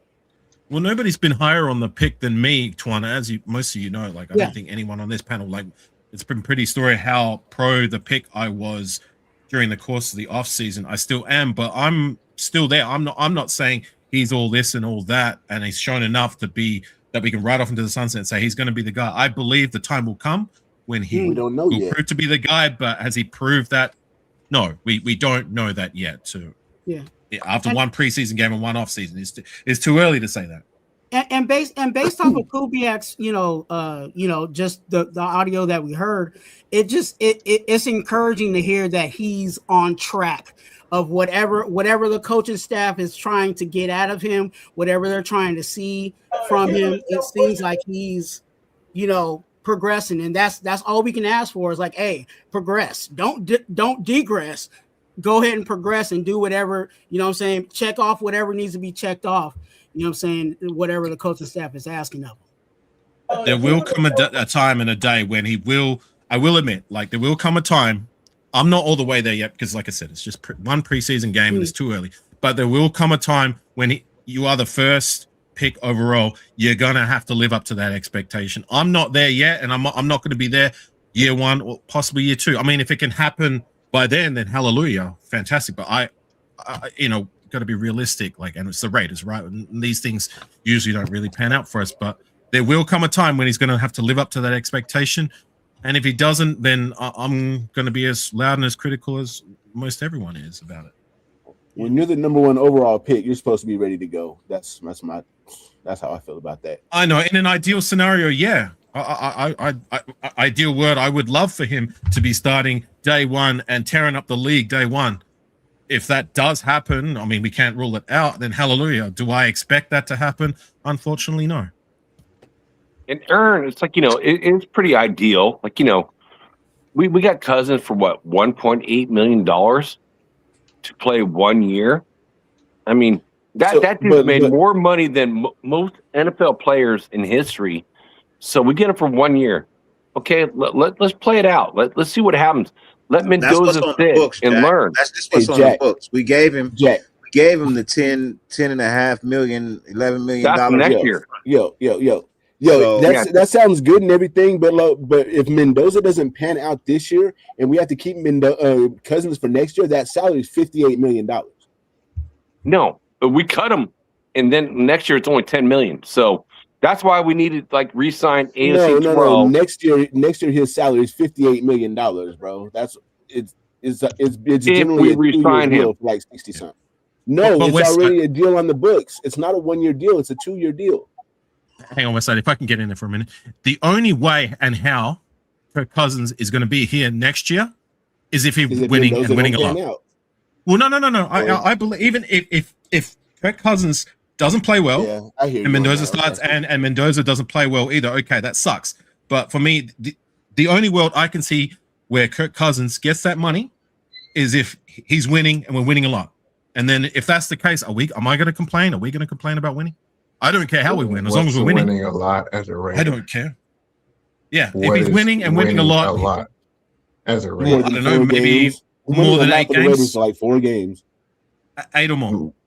If he gets us more than 8 wins, then if Mendoza still needs time to develop and he's playing well and we're winning more than we've lost, then you'll be willing to invest $50 million in him. If we're if we're winning. That's the only way in how I see him getting that money. Yeah, 8 games though. 8 or more wins. Possibly 9. I don't know, but do you not agree that the only way he's going to be on this roster next year is if he's winning and winning a lot? He has to win in order for that to take place, and I think a lot of people are hell bent on the price, and the price is when you start looking at the market of a starting quarterback, that's pretty much around that price. You know what I'm saying? Yeah, you can negotiate it. Yeah, there's ways to move. Spy Tech can negotiate that, but again, if the stove is hot and Cousins is cooking, then you're not going to move him just to say, oh, let's see what the young guy can do. You know what I'm saying? Right. The price is the price. Stick with the guy that's winning. And if he doesn't win and he's not it, then to Jack's point, we can just get him out of here. See you later, alligator. We don't have to. What if Mendoza's not ready next year? If Mendoza's not ready, then we're not going to keep Cousins around anyway. I don't see us keeping him around if he's losing and he's worth that much money. If Cousins isn't off the charts winning and Mendoza isn't ready next year, then what do you do? If you cut Kirk Cousins, then what are you going to do? You going to start Mendoza, and he's not ready? Ideally, yes, but if all I'm saying with Cousins and his contract is that the only way I see him seeing that money is if he's winning. If he's losing, he's gone. He's out of here regardless. We'll probably just have to, I don't know, find another journeyman quarterback who can hold it down, or if we're going to draft another. I don't know. Like, what's considered worst case scenario? I just I see a world where he's well, like I said, if Cousins is starting, playing well enough to win, I don't know, maybe 9-10 wins, then you got to go with a hot hand, right? Okay. Well, in order to justify $60 million, I need at least a playoff win. I mean, that's my thing. If I'm giving you that, then in this division, you're gonna be lucky to even sniff the playoffs. I'm just saying, but that's my argument.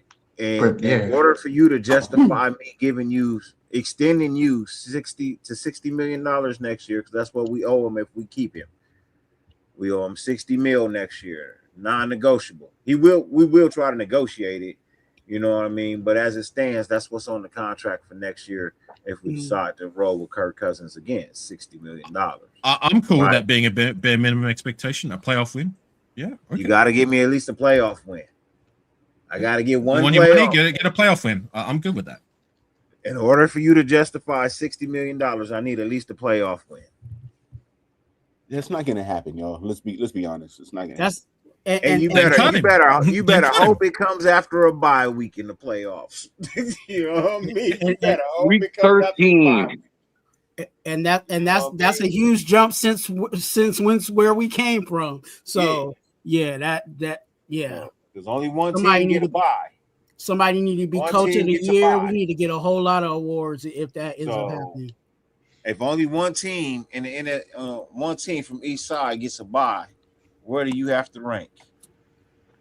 You got to be number one overall, don't you?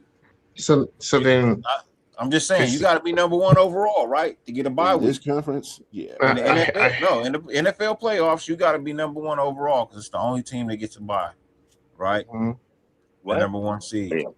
So that's the only rate. That's the only way you can justify me giving you $60 million next year. Is you need to be the number one overall seed and win a playoff game coming off your bye week.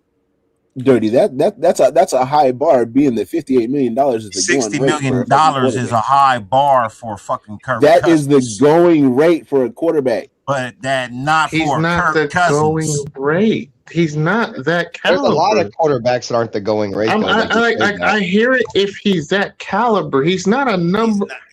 He's not a top 3 quarterback who's worth that much money.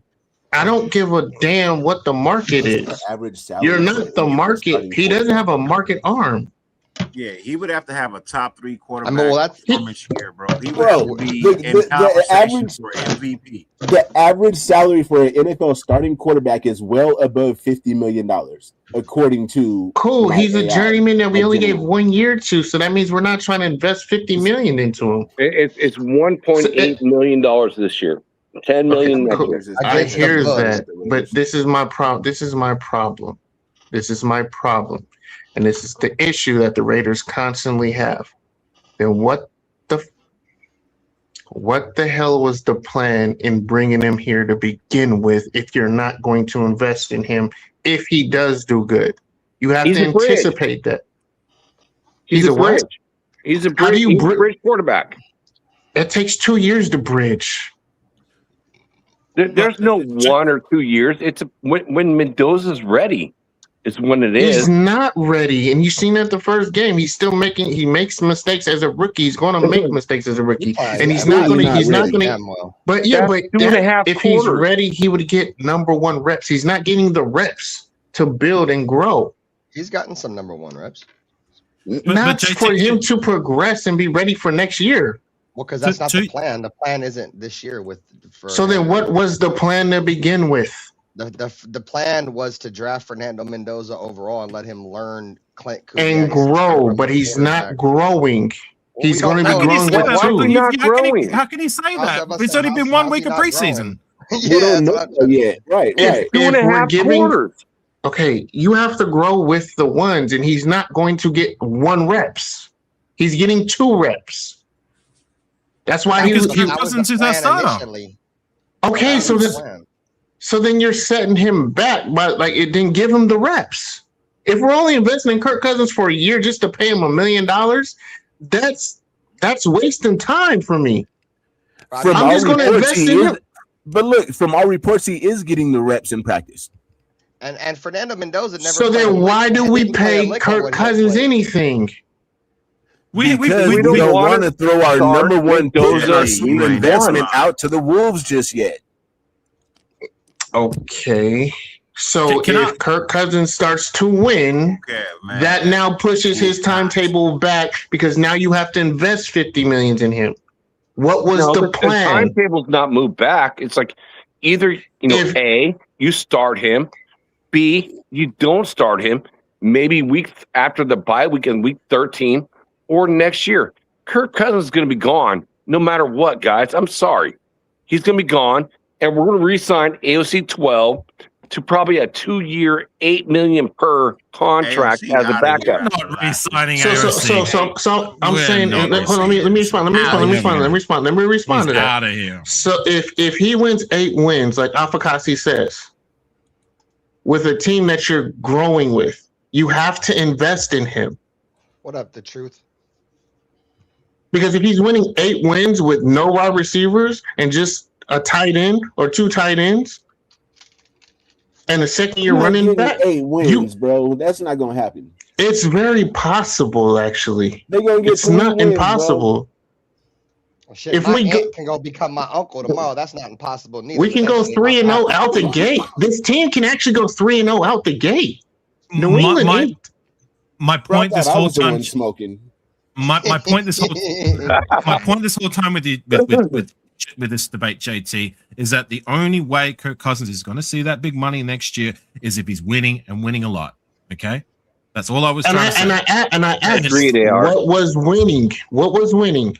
And it's around 7 to 8 wins. Playoff. That's winning for us.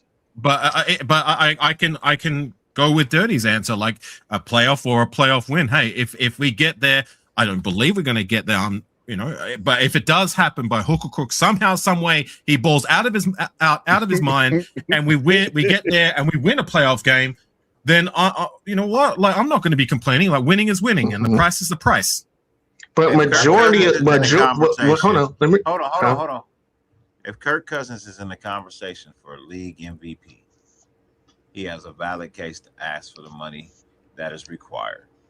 But if you're not in that conversation, we are trash. There is no reason to bring him back. Come on, we moving the goalposts now even more. No. We moved it twice. I'm not because at that point in time, you kind of got to cut your losses and ride with your number one drafted pick from the previous year. You drafted him number 1 overall. You could have traded out of that spot and got some real capital and built your team in a different way. But no, you drafted the quarterback. You've got to play him. You now have to show everybody what it is he is all about. You cannot pay $60 million to a quarterback who only won 6 games for you last year. That's not going to make sense. I heard you. So what I said about moving the goalposts, hold on, Ern.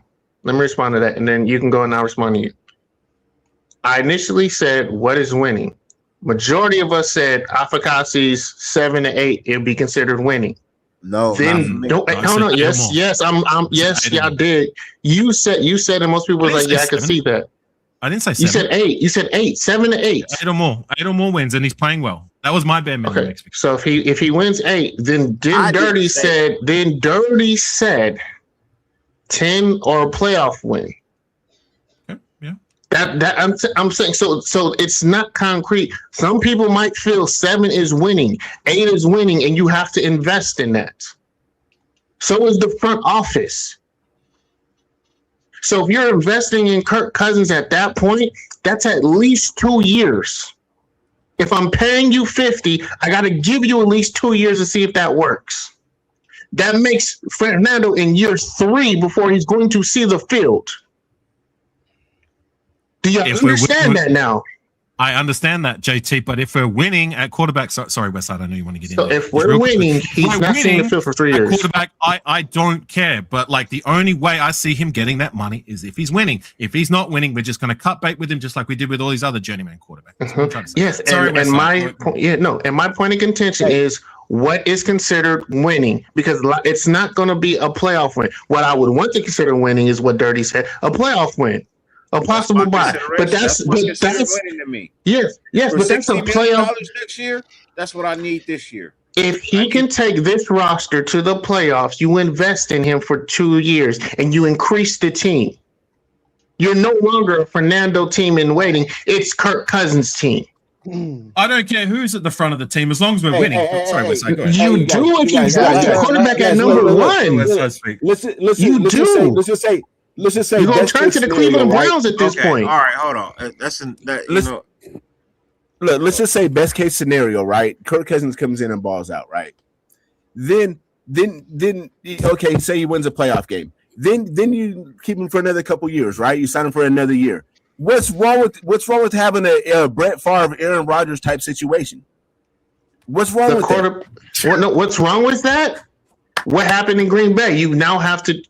We don't have that for one. But to answer your question, I'll respond. What happens to that? You have identity crisis because you have a guy that they want to play, but you have to pay the guy that's actually playing well. Who cares if we're winning? Who cares if we're winning? They didn't win. Okay. They didn't win. Green Bay didn't win. Winning for me is a Super Bowl, and I'm investing in Super Bowl. I'm not investing. No, not you. You're not getting a Super Bowl this year, bro. Period. Point blank. I'm saying that's the. Yes, we're building to that. Can't say Super Bowl. That's Super Bowl. The winning I'm talking about. I'm building towards that. Yeah, building towards that, but you don't have to accomplish that your first year. I'm not saying accomplish that the first year. I said what we consider winning. Majority and everyone in the front office is going to say if we win 8 games with this roster, that's winning. 7 games is winning. I'm investing in Kirk Cousins at that point. 7 games is not winning. That's a losing record. For our team, it is. Y'all keep talking about the NFL. I'm talking about the Las Vegas Raiders. Why you? What is the bar for the? What is the bar been for the Raiders the last? What's the bar been for the Raiders the last 10 years? They're not going to pay Kirk Cousins $58 million if he gets a 7-win season. It's just not going to happen. No. Right. I agree, Ben. They've paid teams less. They've paid quarterbacks less places, and that's the market, right? But we didn't have a quarterback that was drafted number 1 overall waiting to take over, dude. You know what I'm saying? That's the difference. It all depends on Mendoza's progression, bro. That's what it all depends on. The development of how he develops, exactly. I mean, I hear your argument, but obviously 7 wins would be considered winning for the Raiders because we don't win, bro. We never win. But in the grand scheme of things, when it comes to paying him, I don't see them giving up that kind of money for 7 wins when you have what they believe to be the future of their franchise waiting. You know what I mean? So. Yeah, but if you have a guy who's winning with this roster, I'm going to invest more in the roster with you to see what the peak is. No, because that takes away in my opinion, that takes away the point of drafting a quarterback in the first round. Because the reason why you draft a quarterback in the first round is my argument, Ben. That's my argument. For sure. Okay, so if we got 7 or 8 wins, are you going to spend $58 million on Kirk Cousins or just roll with Fernando Mendoza, who costs a whole lot less? I'm sorry. Hey, Jack, 7 or 8 wins is double our win total from this year, bro. No, I agree. I got it at 6 and 11. I got it at 6 and 11 this year. Exactly, Dirty. That's not a winning record for a $60 million quarterback. No, absolutely not. The winning record for our team. With a below average roster, it is. All right. With a below average roster, it is. Yeah. All right, we got to it, man. This is one of the look. This is a great argument to have. We saw Kirk Cousins come out and perform quite well in the first quarter of the preseason game, right? We seen his first drive. He came down. He took us to got us a touchdown. How many quarterbacks can you say did that as of recent have come in here on their first drive in the preseason and got us anything at all that resembled a touchdown? It hasn't been done. I might be a Debbie Downer on this, Dirty, but like we've seen this song and dance where we script well on our first drive, we get a touchdown, and then what's the plan after that? Josh McDaniels. Right, that's John Gruden stuff. So let me get into the next clip then. Gotta get into the next clip, man. I was going through YouTube and trying to find what people were saying, you know what I mean, and I came across Speak Easy. Now, I'll say this. I watch Speak Easy. I don't always agree with their takes. And that's that's no slight to them because they put on a really good show. You know what I mean? They're some knowledgeable people. And sometimes we get bashed over there, you know what I mean? Like, and I get it. Some of that shit is well deserved. I just, as a fan, you just don't want to hear that shit. Right. But I stumbled on them speaking about the game we just had, man. So I'm gonna play this clip and then we're gonna discuss it, and then we're gonna get into the other clip. It's like 3 clips from them. So we're gonna try to make these quickly, you know what I mean? So here we go. Even the show pushing, it's time we talk about more preseason action. Let's talk about the Las Vegas Raiders as Kirk Cousins, QB1, went out there on the opening possession, went 5 of 6, 50 yards, and a touchdown to Michael Mayer on the Arizona Cardinals, a battle of the biggest 2 ass cheeks in the entire National Football League with the Arizona Cardinals and the Las Vegas Raiders. How impressed were you guys with Kirk Cousins taking command of this offense, though? First drive, Clint Kubiak era, going down the field and scoring a touchdown. Watched the majority of the preseason games that aired today, at least the starters playing. There was no more impressive offense that you could have seen than the Raiders, and that includes the Arizona Cardinals. Shout out to what they did. Kieran, I'm going to need that play again. There's no more impressive offense because you have to think about the scheme and Kirk's ability to execute the scheme. Clint Kubiak put the Raiders in formations and motions and shifts that starting offenses may not have used the entirety of all of last season. Like, that's how impressive they were. Clint Kubiak and the Raiders will have a top 12 offense this year, just based on the schemes that I saw. I know they're going up against some backup players. I'm not worried about the players. I'm looking at the scheme. Here's what I want y'all to pay attention to. Kieran, pull up the clip if I'm not, please. This was taken in motion. Joe, when you're ready. This was a wide receiver. Whoever said ass cheeks, kiss my ass. That was hilarious, bro. That was hilarious. Yeah, fuck that guy. Whoever said that. They should have called that game the Battle of the Booty.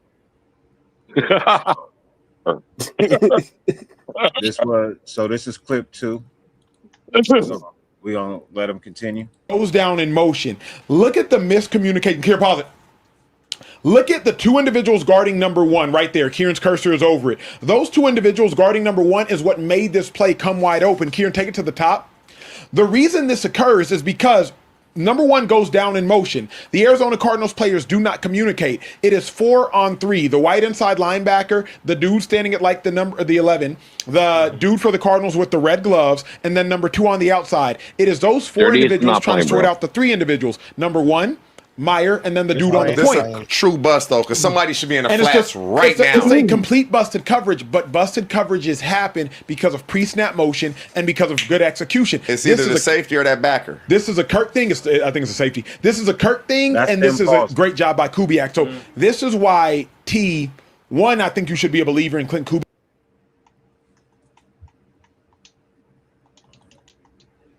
So we got one more clip. And the video wasn't playing, bro. I don't know if you it was playing. It was paused. He's highlighting the players on the They're screen. highlighting the play. The video was playing. The okay. slow They were like moving, the stop. That's all from them. You It was frozen. So Dirty, call it out. Who were the players? He was just doing that. They were talking about it as the game was Why? I know. I know, but it was frozen. Were you listening?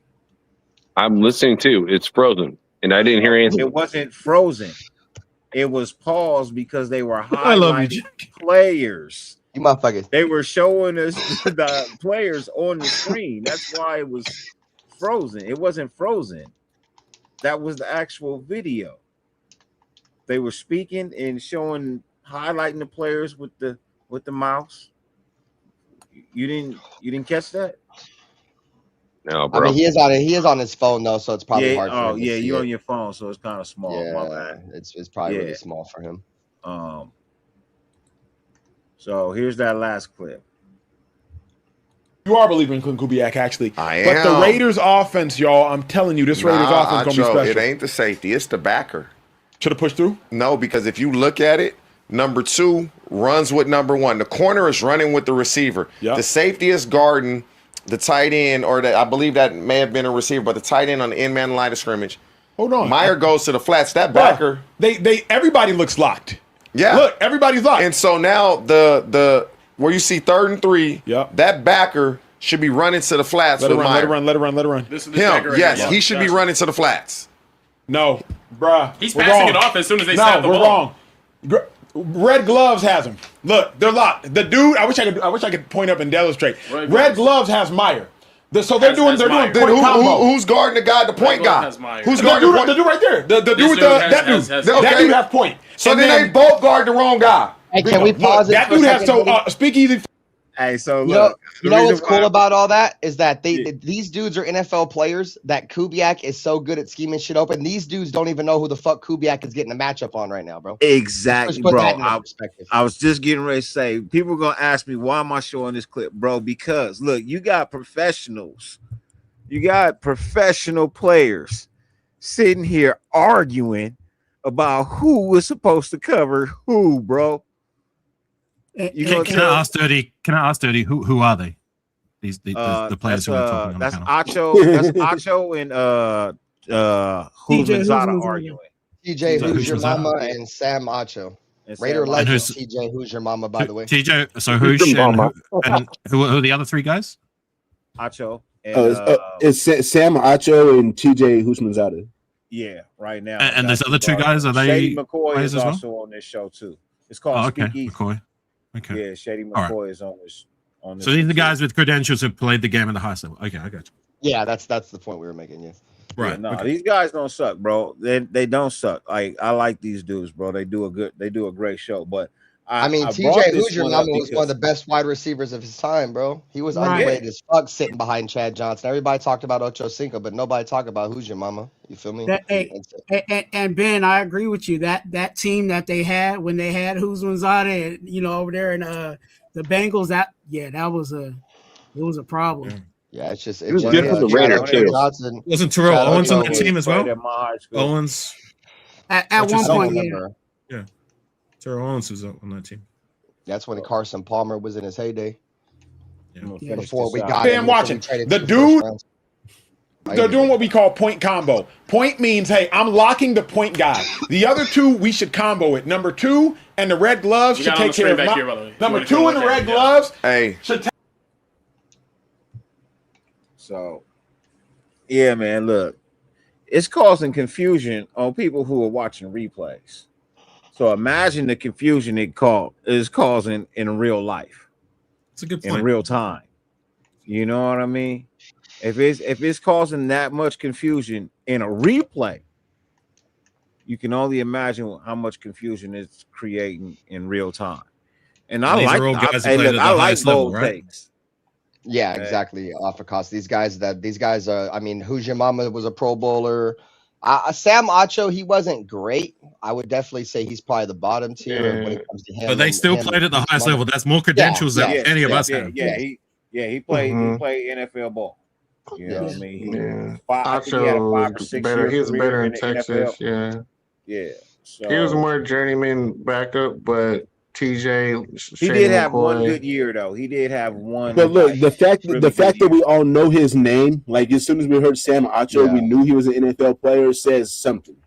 Yeah, exactly. Look, you could be the scrubbiest of the scrub NFL players. Like that's still more credentials than any of us on the couch have. They know both. He's very knowledgeable about the game. He might not always be able to physically put it together on the field, but his football IQ is extremely high.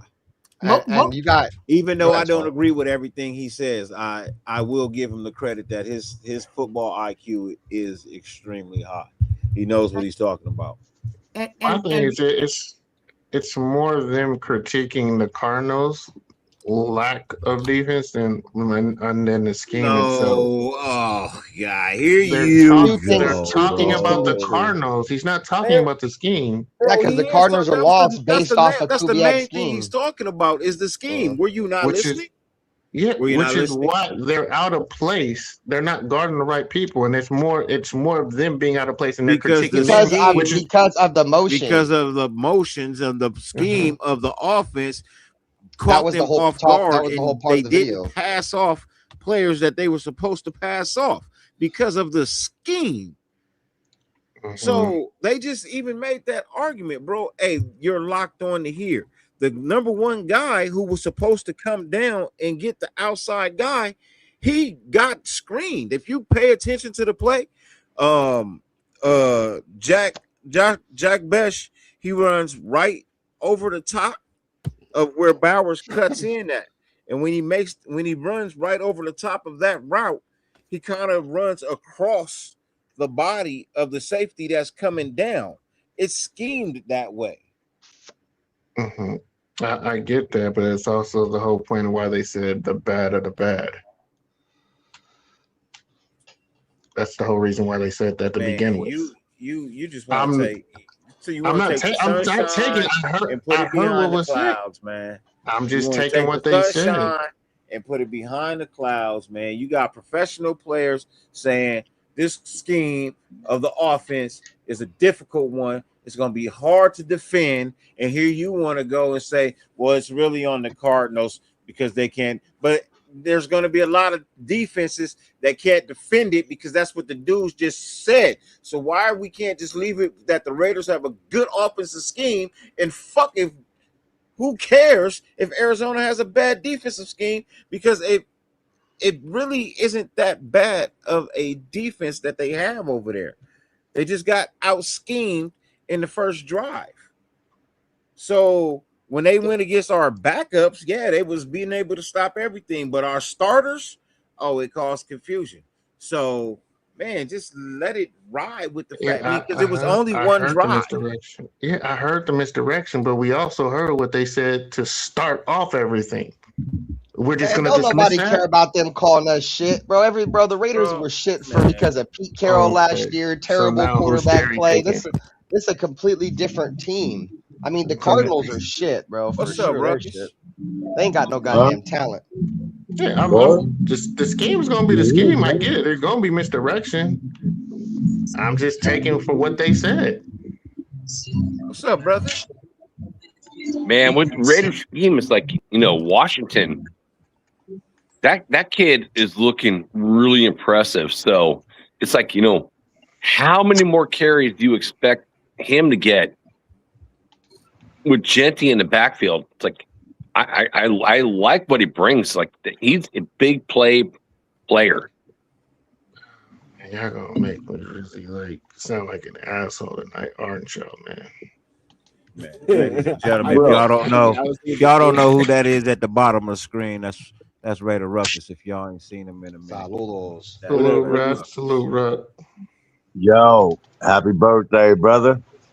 Thank you, Brody. I appreciate you, man. Thank you. Me Appreciate you. and LBK had to take some time off of the studio to tell you happy birthday, my boy. I appreciate that, man. I appreciate that. If y'all don't know, man, he be doing his music thing, man. I didn't caught a couple. I think 2 or 3 shows. I didn't came out to about 2 or 3 shows. Yeah, we just did it with Rapid Forte, and we're doing one September 11th with Sugar Free at Atlanta Stadium. At where? Yeah. Atlanta Stadium. Remember where they had that Raider Fest like 2 years ago? Atlanta baseball field. Yep. Yeah. And what date is that? September 11th. Friday. Yeah. Friday night. Yeah. I'm gonna try and make that, man. Sugar Free looking like he getting old.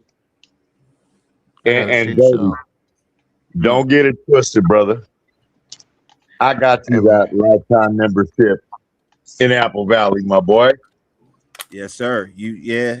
I didn't say it was D Minutes that gave it to me. I'm just saying when I went, I was blessed with that. Yeah, no, most definitely, dog. We show love. That was Menace and Sean. Yeah. You know what I mean? Love me some D Menace, dude. Good boy. Most definitely, man. Good people, dog. Yeah, he's absolutely good people, dude.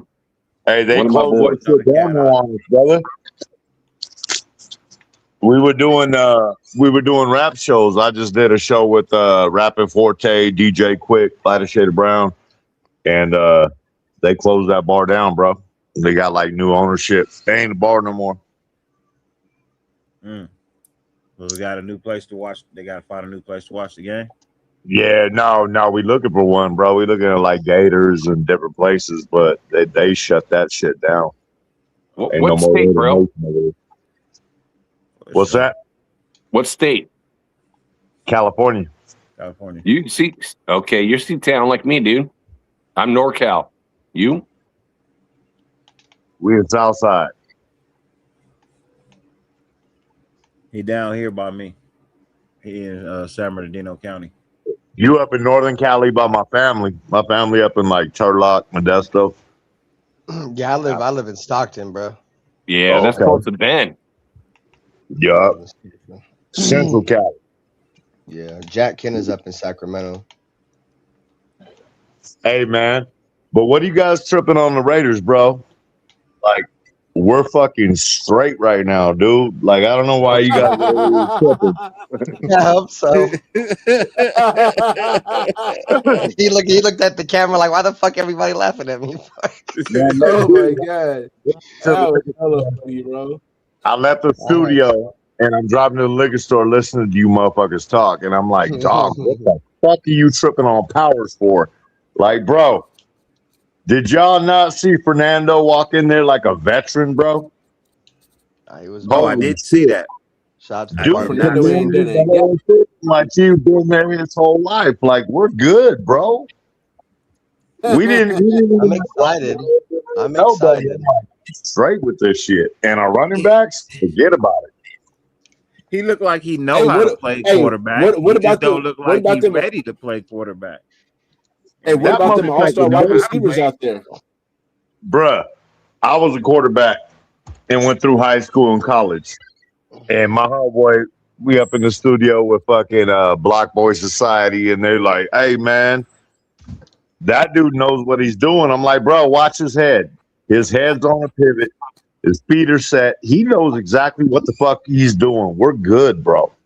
The feet look good. Yeah, I hope he knows what he's doing. I'm still going with Kirk Cousins until proven otherwise. He looked better than Cousins. Dirty, I agree, bro. I do like Fernando's feet. I do like the confidence, but yes, he's young, so there's no reason to rush. So what AR said earlier, there's no reason to rush anything. No reason. Let Cousins run this year and let Fernando watch and learn the playbook. Dude, the difference between a quarterback, okay, is, he knows the playbook. But the playbook, when you know the playbook, like I was talking to Stu last night, when you know the playbook, dog, you're only looking at your fucking prime receivers. You're only looking at your hot receivers. So if they run an XYZ and they say X is hot, you're only looking at him. So he knows the playbook. I get it. But Fernando is watching every motherfucking receiver. Bro, like, you can't teach that shit. You can't. And it's all good. Do you think he's ready to go right now? He's going to be better. I agree. But sometimes when you know the playbook, you're only looking at that primary receiver and you're not watching the field. Hey, Ruckus, do you think Fernando's ready to go right now? I think if he has to be, he is. From what I see. So yes or no? Do you think he's ready to go? No, it's like if Cousins got hurt, then he would have to go. Yeah, that's not the question though. He asked. I know. Do you guys think he's ready to go? Like, is that what no, he's not ready to go right now. He's on par, but he's not. You're not asking me if I think clearly not ready, bro. But is he ready? Yeah, he's good. No, he's not. If they put him out there right now, he'd be fine, bro. No, but is he ready to go? Yes or no? He's not. He not ready. Reads. He missed too many reads against the sorry ass Cardinals for me. Bro, he did better than fucking Cousins. I mean, he did good. No, he didn't. Second rep. No, he didn't. He did not. That's a lie. Did you see where he was putting those passes? Now he did do better than AOC. He did better than AOC. Bro, AOC needs to leave quickly. Yeah, he played. He was not better. He was not better than Kirk Cousins. Sorry, he just Bro, wasn't. you're That's the reality. Because you seen what 6 reps from Cousins. I've seen enough from Cousins. I mean, can we all say it's a good argument to be having right now? I love arguing about quarterbacks, bro. That's what we've been needing, bro, for fucking 20 years outside of here. Cousins knows the playbook. Walked in and just this argument is literally a 20v1. And you put a rookie in there and he fucking ran down and scored, dog. Carr couldn't do that shit in 3 years. What? See, here's the thing about it. It's not always about what. Carr over here catching strays and shit. Like, how the fuck did he even get in there? Carr ain't got nothing to do with this. Mendoza ain't done a motherfucking thing yet, bro. Mendoza ain't done a goddamn thing yet.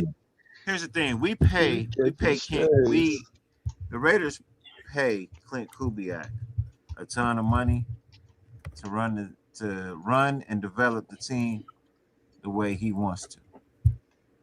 Right?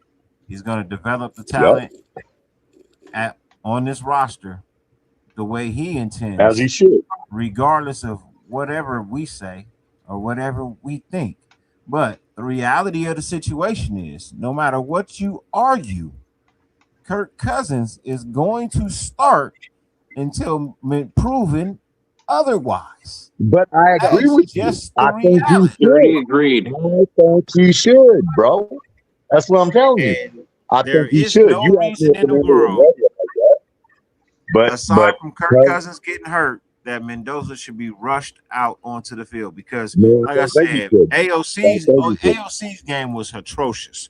That I've been trying not to even bring that up. That motherfucker needs to go back to fucking Purdue. The receivers didn't do that no justice, bro. They dropped perfect and the offensive line. And the offensive line. He had probably the worst offensive line of the game out there. All I can say the whole game is how the fuck did he put up like 56 on San Diego? Yeah, but that's what you get when you don't progress. You don't. That was the defense. The defense put up all those points. San Diego wanted to fucking fire Tom Telesco that bad. They said, "Fuck it." Well, Tom Telesco got his fucking Brock Bowers, so I know. And Glaze is now the starting right tackle, so we got 2 starters on this offensive line. Offensive lineman and a weapon. So 1 year. So thank you, Tom Telesco. I mean, Tom wasn't a bad. He's not a bad scout of talent.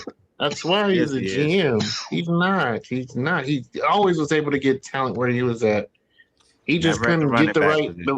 Tom Telesco never made trades. He just took where the draft pick fell to him. Is the whole thing about Telesco. He trusted his heart. He trusted his eye, and he just picked bad coaches. My question, I have nothing bad to say about Tom Telesco. It's like to pay the telescope man. You cannot refuse to pay a running back like Josh Jacobs, bro. Especially when you don't have anything. Dirty, I agree with that, man. Hey, I'm not saying he didn't deserve not to get fired. I'm just saying a valuer of talent. I felt like he didn't even deserve the job at the time, seeing that he had just got fired 2 weeks prior from the damn Chargers, and then you want to give him the job 2 weeks right after he got fired. I mean, come on, bro. Well, Dirty, I have a question for you now. It's like, the 6th pick, whoever you want, or Josh Jacobs, or Genty. Josh fucking Jacobs. Is that a question? Like, for real? I would took Josh Jacobs. A fucking legit MVP candidate. Yeah, I love Ashton. On your sorry ass team. But I fuck with Josh Jacobs heavy. Yeah, ain't no fucking way. I like Josh Jacobs too. But I had to ask the question. The argument for Genty is going to be that Genty is going to be Josh Jacobs. He's just like 5 or 6 years younger. Oh, for sure. What? I mean, it's a strong possibility that he could be. No. He could be better than Josh Jacobs. Once it's all said and done, he could be better. That shifty. He's not making people miss in the backfield.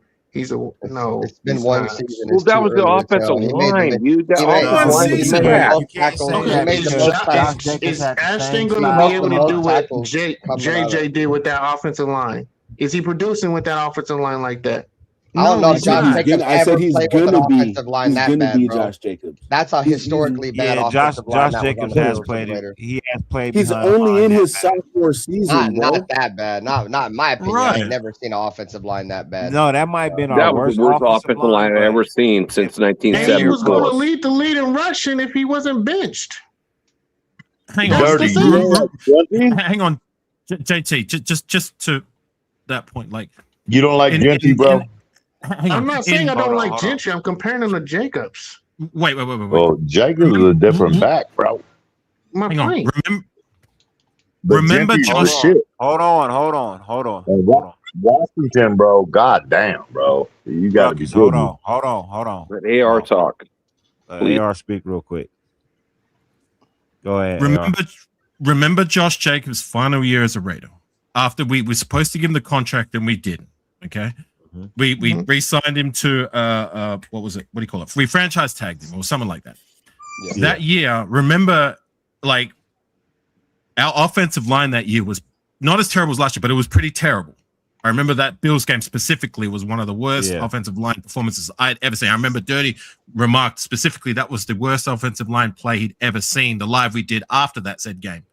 And that year specifically, like, Jacobs' numbers were down, and a lot of that had to do with the offensive line was terrible. So you give him that concession, but like you're not giving Ashton Genty being able to do what he did year one with a historically bad offensive line.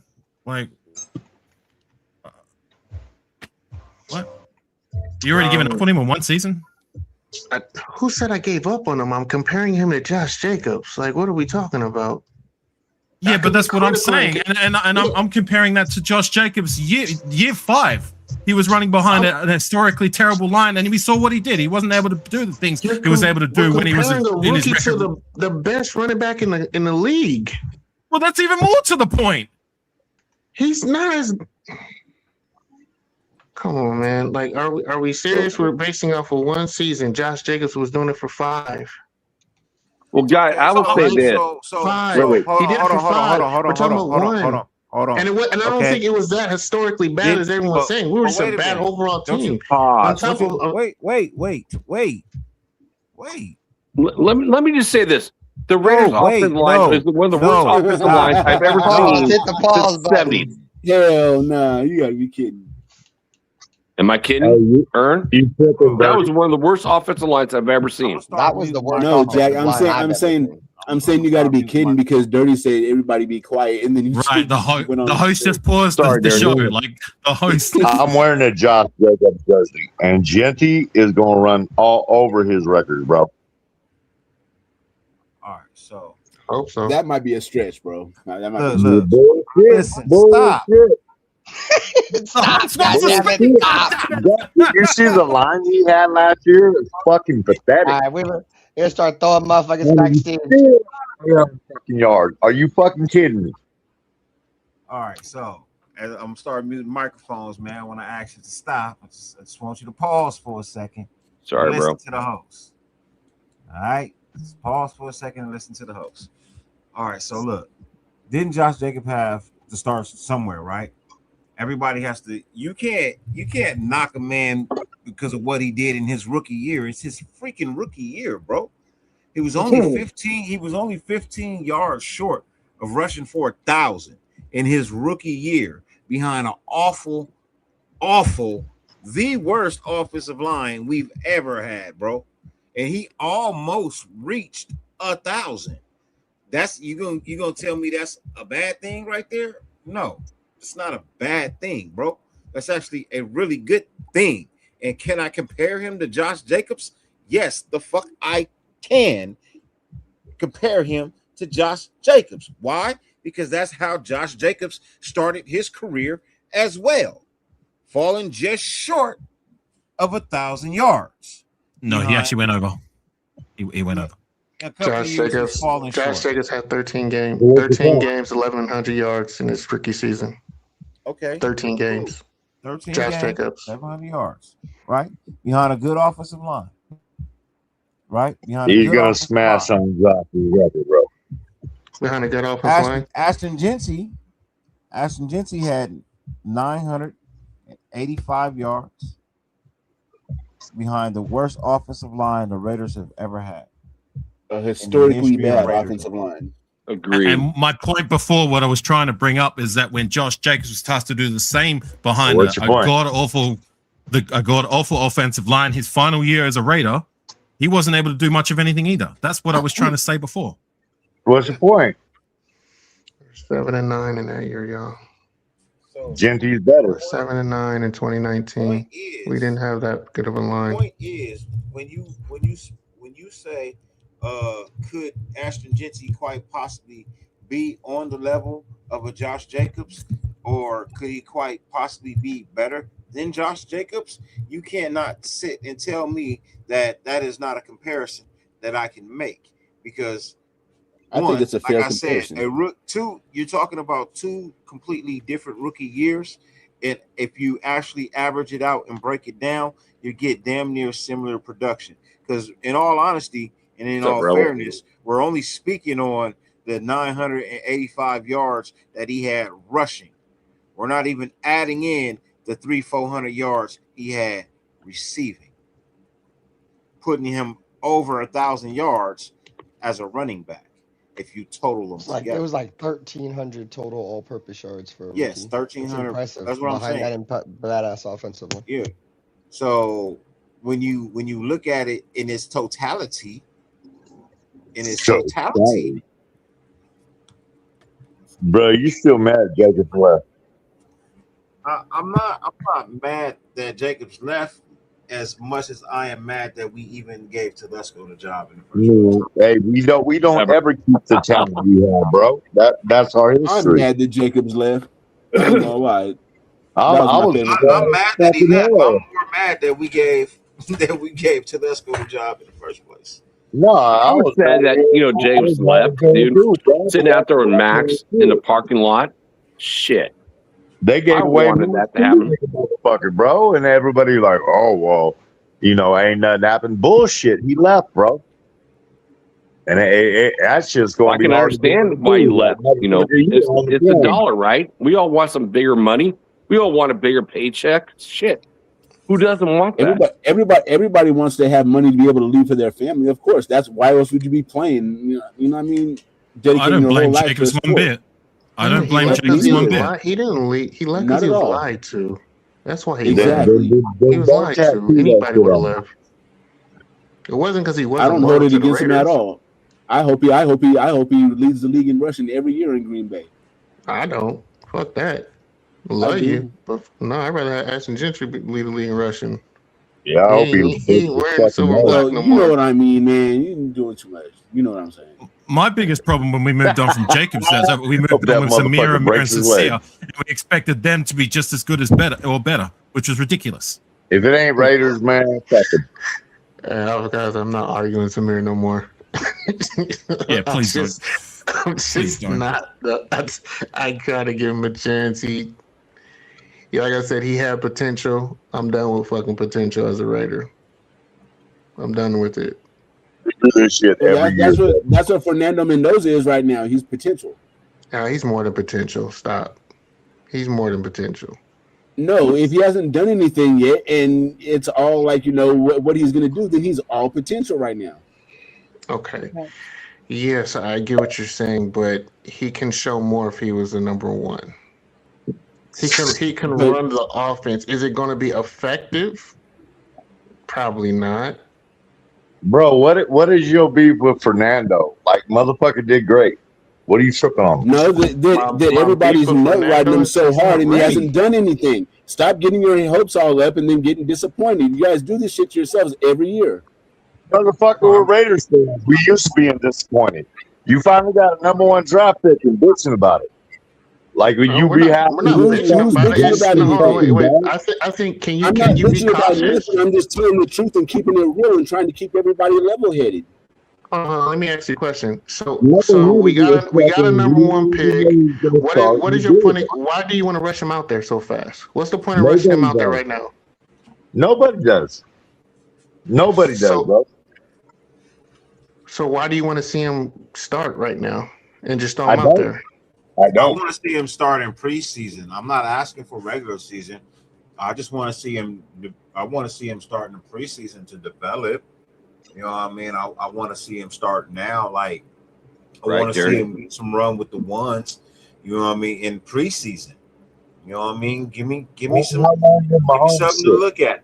I mean, but as far as it comes to like regular season, no. I want the veteran to go out there and lose the job. You know what I mean? If you're going to replace him, I want you to replace him because he lost the job and he wasn't doing what he was supposed to do. But as you want far Fernando to win the job, not be awarded the job. No. That's the same thing. It is. Yeah. He lost the job. When somebody loses a job, that means somebody else has to win it, right? Right. So because look, we've been in a situation where motherfuckers lost the job, but they still stayed as the starting quarterback, i.e., Geno Smith. God right? Damn. We just went through that. Hey, blame everything on Geno. I'm happy to. He's fucking. Geno in our system, and that system was just a bad match. Period. Point blank. That's all it was. It was a bad He's a bad fucking quarterback. Period. We need to thank Geno. Yeah, I wouldn't. Yeah. We do thank Geno for getting us Mendoza. So thank you, Geno, for being a fucking POS. Fucking A. I ain't thanking him for shit. I don't know why y'all thanking him for that. It still ain't panned out. We still don't know what the fuck we got. What are you thanking him for? Oh, I'm thanking him because we got Mendoza. I think Mendoza is the future. I'm not saying this year. You know, I'm also got maybe it's week Kubiak 1, too. maybe week 13 after the bye. Next year, you know, I don't care. It's like, you know, I love the fact that Raiders finally, instead of retool, dude. I've seen this team for so many years. It's a retool every year. Retool. Yeah, it's a rebuild. It's a rebuild. 19 of the 53 guys are like second year or, you know, younger, first or second year players. It's a retool. And I like the fact it's being called out. Yeah. We had Geno, Booger Picker, like everybody. Booger Eater. Oh my God. The little ass boy. Quarterback. Look, I want to say something that I think we And can now all we finally agree on. got one of the motherfuckers are pissed about it. Like, why? Raider Paul, we will not do Can I just say like something? that. I think, That's crazy. Dog, we had motherfucker from the 49ers like, Jesus Christ, bro. Like, think about the quarterbacks we had. Been fucking horrible. We've been renting fucking old washed up veterans for fucking 25 years, bro. And we finally get a rookie that we drafted and we go coach him up. And y'all pissed about that? Well, I'm not. if you want to be quite honest, I'm I'm not. sorry, AR. No, that's cool. Go In ahead, fact, your show. AR, I want you to. I want to hear AR get mad. Let's go, AR. I'm AR. Yeah. I know you're AR, Easy, man. dude. I love you, I bro. was talking to Ruckus. Huh? So look, AR, say what you were gonna say, please. All I was going to say, I think something that we can all agree on. There's going to come a time and a point where Fernando is going to have to live up to that expectation that we would take. That reason why we took him as that first pick overall, right? I'm not there yet, but there's going to come a time and point where he's going to need to live up to that. That's something I think we can all agree on, right? Right. Yes, sir. Yeah. Okay. That's all I want to say. So, I'm waiting. I'm I'm gonna say this. I'm gonna say this, and hopefully this can put some things in perspective. Last time the Raiders took a chance on a washed-up quarterback. Oh, God damn it. Here we go. Supposedly washed-up quarterback with a first-time true rookie young head coach. That head coach developed that washed-up quarterback into a quarterback that took us to the Super Bowl. The league MVP. People know, I'm not a big fan of Rich Gannon. I like Rich Gannon, but you'll never get me to call him the GOAT for the Raiders. That will never happen. I still think Derek Carr is the greatest of all Bro, do you time for have the Raiders, something? but You that's think not the you question. think we That's gonna not make the it to the point. playoffs? That's not the point. What I'm saying is Kirk Cousins, until proven otherwise, is still a serviceable and good quarterback. That's what he displayed in Arizona. I have I not agree. seen anything different. Once I see something different, then we can definitely have the conversation about I agree. Mendoza. Right I now, agree. this truthfully, this segment that we're speaking on right now is truthfully about Clint Kubiak and what he is doing. It's really got nothing to do with the quarterbacks. This has got everything to do with our first time head coach and what it seems like he is starting to implement into his offense that is going to have defenses kind of tripping over themselves. How we got him back into this quarterback conversation from 45 minutes ago or an hour ago, I have no clue. Bro, it's always about quarterbacks. But I do no, agree on coaching. it will be about quarterbacks when I'm done with the segments of my show. But right now, my segment is about the head coach. Now, if you got nothing to say about the head coach, just pass. Wait a minute, Just Dirty. pass. Whose show is it, Dirty? It's my show. Okay, I'm just making sure You everybody mean? heard. Are you? It's not. Oh, it's not our show. Look, I said this in the beginning. I don't know if you caught my show in the beginning. I'm not. Look, this ain't what it used to be. Right. That my show ain't what it used to be.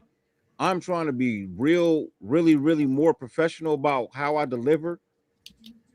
You know what I mean? This is a birthday show, so it's a little special, it's a little different. But please don't think that my shows are going to be like this in the future. They're not. This is just a special show. So if I ask you to, hey, please calm down, let somebody else speak, just stop. I'm not trying to be rude or disrespectful, but you're over talking the rest of my guests. And all it's like the chat wants to hear too. Because I love the back and forth of the opinions.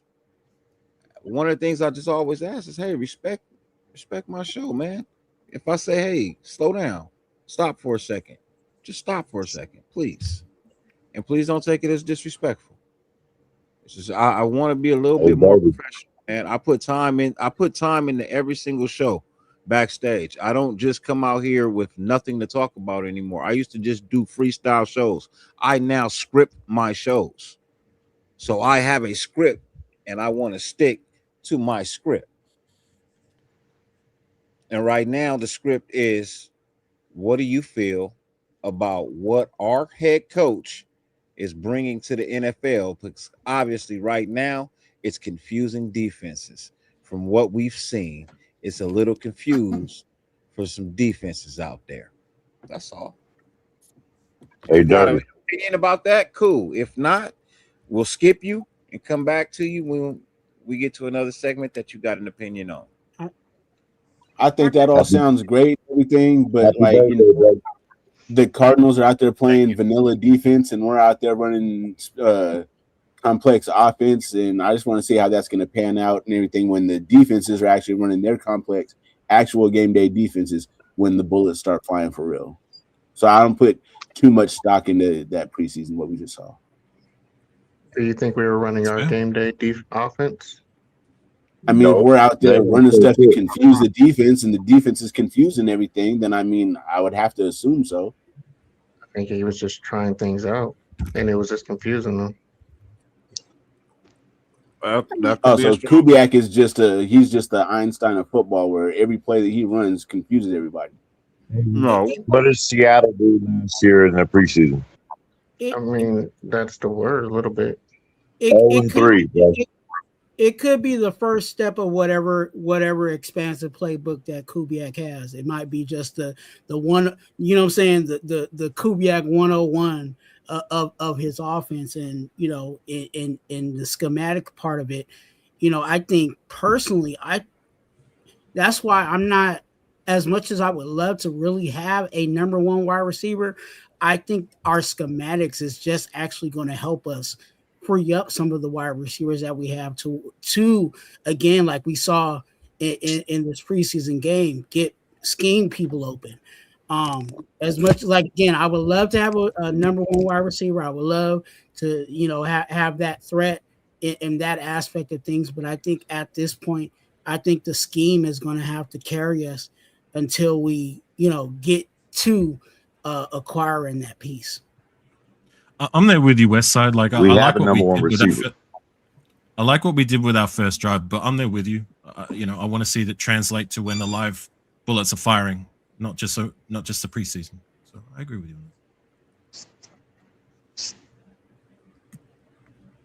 Yeah, I'm actually excited about the scheme. You know what I mean? When you go back and you look at the replays, that's not the only time, you know what I mean, that they kind of got caught off guard. There were a couple of other plays they didn't end well because there were some bad passes, some bad balls being thrown or whatnot. But I'm really interested in seeing as to what this starting offense really can bring. I mean, yes, it was just one drive out. You know what I mean? Can they do it again? And that's why I think that's one of the things that I'm probably looking forward to more this week against the Texans, because as I understand, the first team is going to run just a little bit more in this second game. So we might see there's a potential of seeing Kirk Cousins for at least a first half of the quarter. You know what I mean? So you might get two or three drives out of Kirk Cousins, right? I don't. Oh, sorry. Some people may say that's not something they want to see. I personally want to see it. I do. If a veteran is willing to Dirty, go thank out you for there, bringing that up. I've asked that question like in 4 other chats today. Like, do you want to see Kirk Cousins play another snap or not? yeah, Of course we do. I go ahead, Tom.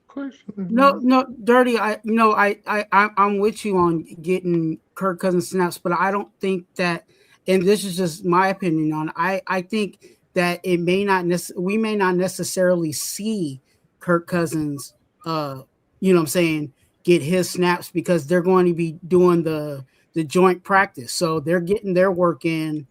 Yeah. During that time. So this might be the opportunity where Mendoza gets out there. That could be too. You know what I'm saying? Because again, they're getting a lot of work in, you know what I'm saying, with the joint practice. So, it might not necessarily be Kirk Cousins coming out. You could keep Kirk Cousins on the back burner and not show nothing else for the rest of the preseason, and just let the league wonder and not put anything on film. So technically, when you come out, you can't really prep for him. What are you gonna prep for the Miami? How's Miami game gonna prep for him if they don't have anything to watch? They're just gonna have to base it off whatever. So I mean, I get it. You know what I mean? I get it. I wouldn't be opposed to it. I'm just saying I'm kind of anxious to see what this first team offense really is all about. I mean, if he came out and was able to do that, if you could come out and like just get down the field, just move down the field, even if it just leads to field goals, but you eat up clock. I mean, you score some touchdowns, you go down, you score a touchdown. Maybe the next time you come down, you kick a field goal. Next time you come down, you score a touchdown. You know what I mean? Long as you're not punting the ball and you putting points on the board, then I am perfectly fine with you navigating down the field. It leads to wins, right?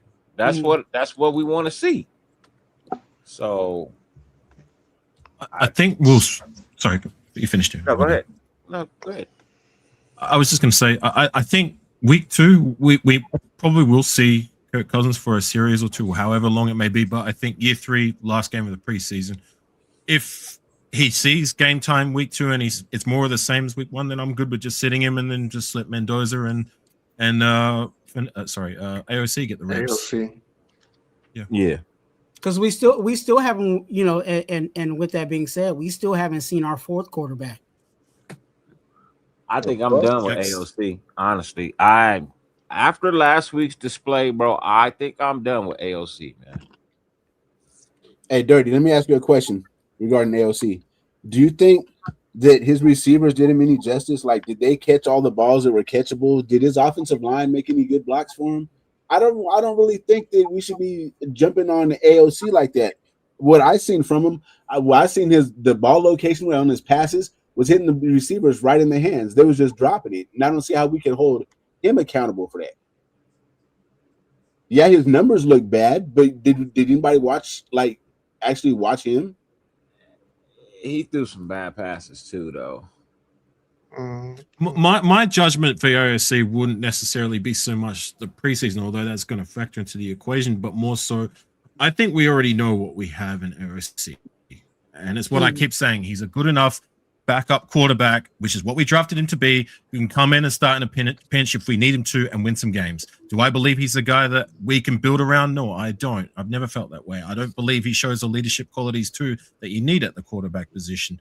Will he get his chance with other teams? Yeah, he will as a backup, but I don't believe he's any more than that. So, you know what? If we keep him on a roster and we keep him as that, then cool. If we don't, we don't. I want AOC to succeed, man. I do. I would like to see him come out and play with the twos. I would like to see AOC come out and play with the twos. Only for one reason. I need him to increase his trade value. You come out, you play with twos, you look good. I can get something for you. Because at this point in time, it's Kirk Cousins and it's Mendoza. You don't really technically have to carry 3 quarterbacks, but you have the UDFA and Jacobs that you could leave on your practice squad if necessary. Because if you put Aiden O'Connell on your practice squad, he's gonna get snatched up. So, well, Dirty, we've agreed that Cousins is only going to be here this year, right? So then you got a backup for Mendoza for next year. So, but here's my thing, because I'm about to set Raider Nation on his side for a second, so it can get right. You know what I mean? I'm about to set Raider Nation on his side so it can get right. You got fans over here crying to get this number 1 so-called wide receiver coming out next year. Right. But you're gonna have to suck to get him. Like, you're gonna have to be trash. But they don't want to suck this year. We're gonna win 10 games. Number 3, you gotta be in the top 3 picks to get him. You know what Jeremiah Smith, right? Yeah, if you ain't in the top 3, you ain't getting no Smithy Smith, right? You ain't getting no Smith and Wesson, bro. So, and that to me, that right there to me is part of one of those reasons why I say, man, like, if that's the case, you might as well let Kirk Cousins just ride it out. There's no reason to put your rookie through that much abuse. You might as well go ahead and let your vet ride it on out and let your rookie have a fresh new start next year with this brand new toy that you guys suck to get, right? It's like sucking for luck. Everybody remember that shit when the coach was doing that suck for luck shit. They sucked so bad they ended up with Andrew Luck, and then they ended up sucking up just time, money, and energy because he didn't even play that long. I think he only played like 30 games with them because of injuries and shit like that. But for me, he played more than that. But anyways, he played more than that, and then there was an ultimatum, and he just said "fuck y'all" and "fuck this organization" and said, "I quit." Go ahead, Dirty. Yeah. So yeah, like when you truly like break it down, you kind of look at it, getting back to the nitty gritty of what this whole conversation was about. Um, this offense is going to cause major, major problems if it can figure out a way to make everything cohesive and flow together. Um, Once everybody gets everything down, this offensive line knows exactly where it needs to be. It blocks. We figure out who is going to be the bona fide starters, and they build some cohesion with one another. I really think this offense can be extremely dangerous, and I believe it could be this season.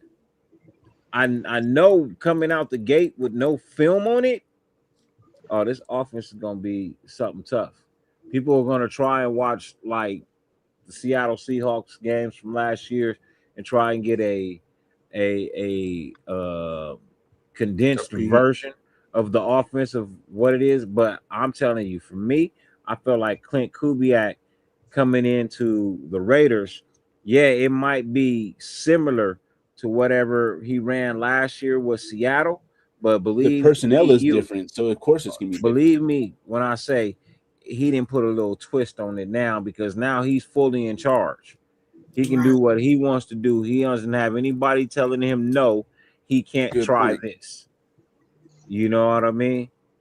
So best believe that whatever he wasn't able to do under the command of other head coaches, he is damn sure gonna try and implement under his own, you know what I mean, time as a head coach. So that's why I say I'm looking forward to, you know what I mean, this new scheme that I'm seeing, because it truly does look like, oh yeah, if there's anything else in this scheme that can be as complicated as that play was right there, oh, NFL is in trouble. NFL is in trouble. Just real quick, Twan, I just want to say, like, I agree with a lot of what you said. All I want to see is the key word to what you said is again. But I don't want to just see it again. I want to see it again and again and again. I don't want to just, we flashed it for one drive and then moving into the On a season. consistent basis, on a right. consistent, sustainable basis. That's what I want to see. Sorry, Twan. No, that's kind of right where I was going to go, and I hope the NFL is watching Seahawk. You know what I'm saying? Old offense, because I think like what Dirty says, I think Kubiak is cooking up something new. Yeah, there might be some similarities into us having two running backs that we'll be using and stuff like that, but I don't even think the Seahawks had any tight ends that could touch what we have over here. Even with Michael Mayer being, Michael Mayer being the second tight end. So I think Kubiak's cooking up something a whole lot different. And I don't think that, yeah, some of the stuff may, show itself a little bit, but if they stick to the Seahawks offense, yeah, we'll be cooking down the field a whole lot. So like everybody's gonna look to the Seahawks game film to get a gauge on what we're gonna do, right? But with the Seahawks, they had capable wide receivers and not really a big name tight end like that. You know what I mean? So Kubiak, of course, naturally is going to scheme to his best players, which on this team are going to be the running backs and the tight ends. The receivers are going to be an afterthought. I'm sorry, JSN was not a big name wide receiver until the performance that he put on last year. I didn't say. Did I say big name? Well, that's not what I meant. I meant like a super capable wide receiver. He wasn't even considered a super capable wide receiver. No. Dirty. When he got into training camp and Clint Kubiak and them seen what he could do, they knew he was super capable. What I'm saying, Ern, is he played the exact same position the year prior that Jalen Naylor just played the year prior to this. And I'm telling you, he was number 3. He was number 3 to Tyler Lockett and DK Metcalf. JSN was number 3 to both of them. right? He came out and he had a monster year. He had a monster year, right? Now, you go and you look at Naylor. Naylor has been number 3 to Justin Jefferson and Addison. 2 stars, right? Now it's his time to step out and shine, is what I'm saying. So if he was able to do something like what he did with JSN, who was not a big name, who was not considered that rising star talent, but just had a monster year out of nowhere, he could try and get the same productivity of Jalen. Even if he gets only if he gets only 87% of what he got out of JSN, he get that from Naylor. That's still a vast improvement over any and everything we had last year. Hey, Dirty. Josh McDaniels also had Tom Brady. You know, when he came over here, you thought Aiden O'Connell or whoever he had was going to be the same thing. It just doesn't work out like that, bro. Especially when it comes to the Raiders. Don't get your hopes up. I'm not getting my hopes up. I'm just saying. Arguing over the same shit. We all agree, bro. I think Tucker could do the same thing with Naylor. I think Tucker good too. Trey Tucker shouldn't even be here. Trey Tucker needs to work on his route running. Trey Tucker is a decent wide receiver. He can step into the number 1 role with other things around, but he is not a true number 1 wide receiver. Well, I mean, let's be honest about that. He's skillful, but he's not a true number 1. The thing with Tucker, Brock Bowers is going to be their number 1 receiver. Period. He's not a receiver. He's a tight end. He's a tight end. Well, that's the thing about 2026. It's like, we didn't get to see guys like, how many Super Bowls? Any of the rookies, like, Thornton's hurt, like coming back now. Like, we never saw him. He's 6'5", 204, 340. Hey, one mic, y'all. One mic. Catch your fucking shit in the end zone. How many motherfucking Super Bowls did KC win with a number 1 tight end, bro? Every one of them. You gonna they had Tyreek Hill, bro. They had an all-pro wide receiver to go with it, bro. They had Tyreek Hill, bro. Yeah, and you fucking Trey Tucker ain't a threat down the field. It's not the same thing. It's not the same thing, bro. That's like the difference between McDonald's and a homemade hamburger. Okay, bro. Are you a Raiders fan? I just like wearing the jersey. This is not that type of show, bro. We don't attack one another here. We don't question fandom shit. I'm just saying we don't question fandom shit. Look, everybody's entitled to everybody's entitled to their opinion.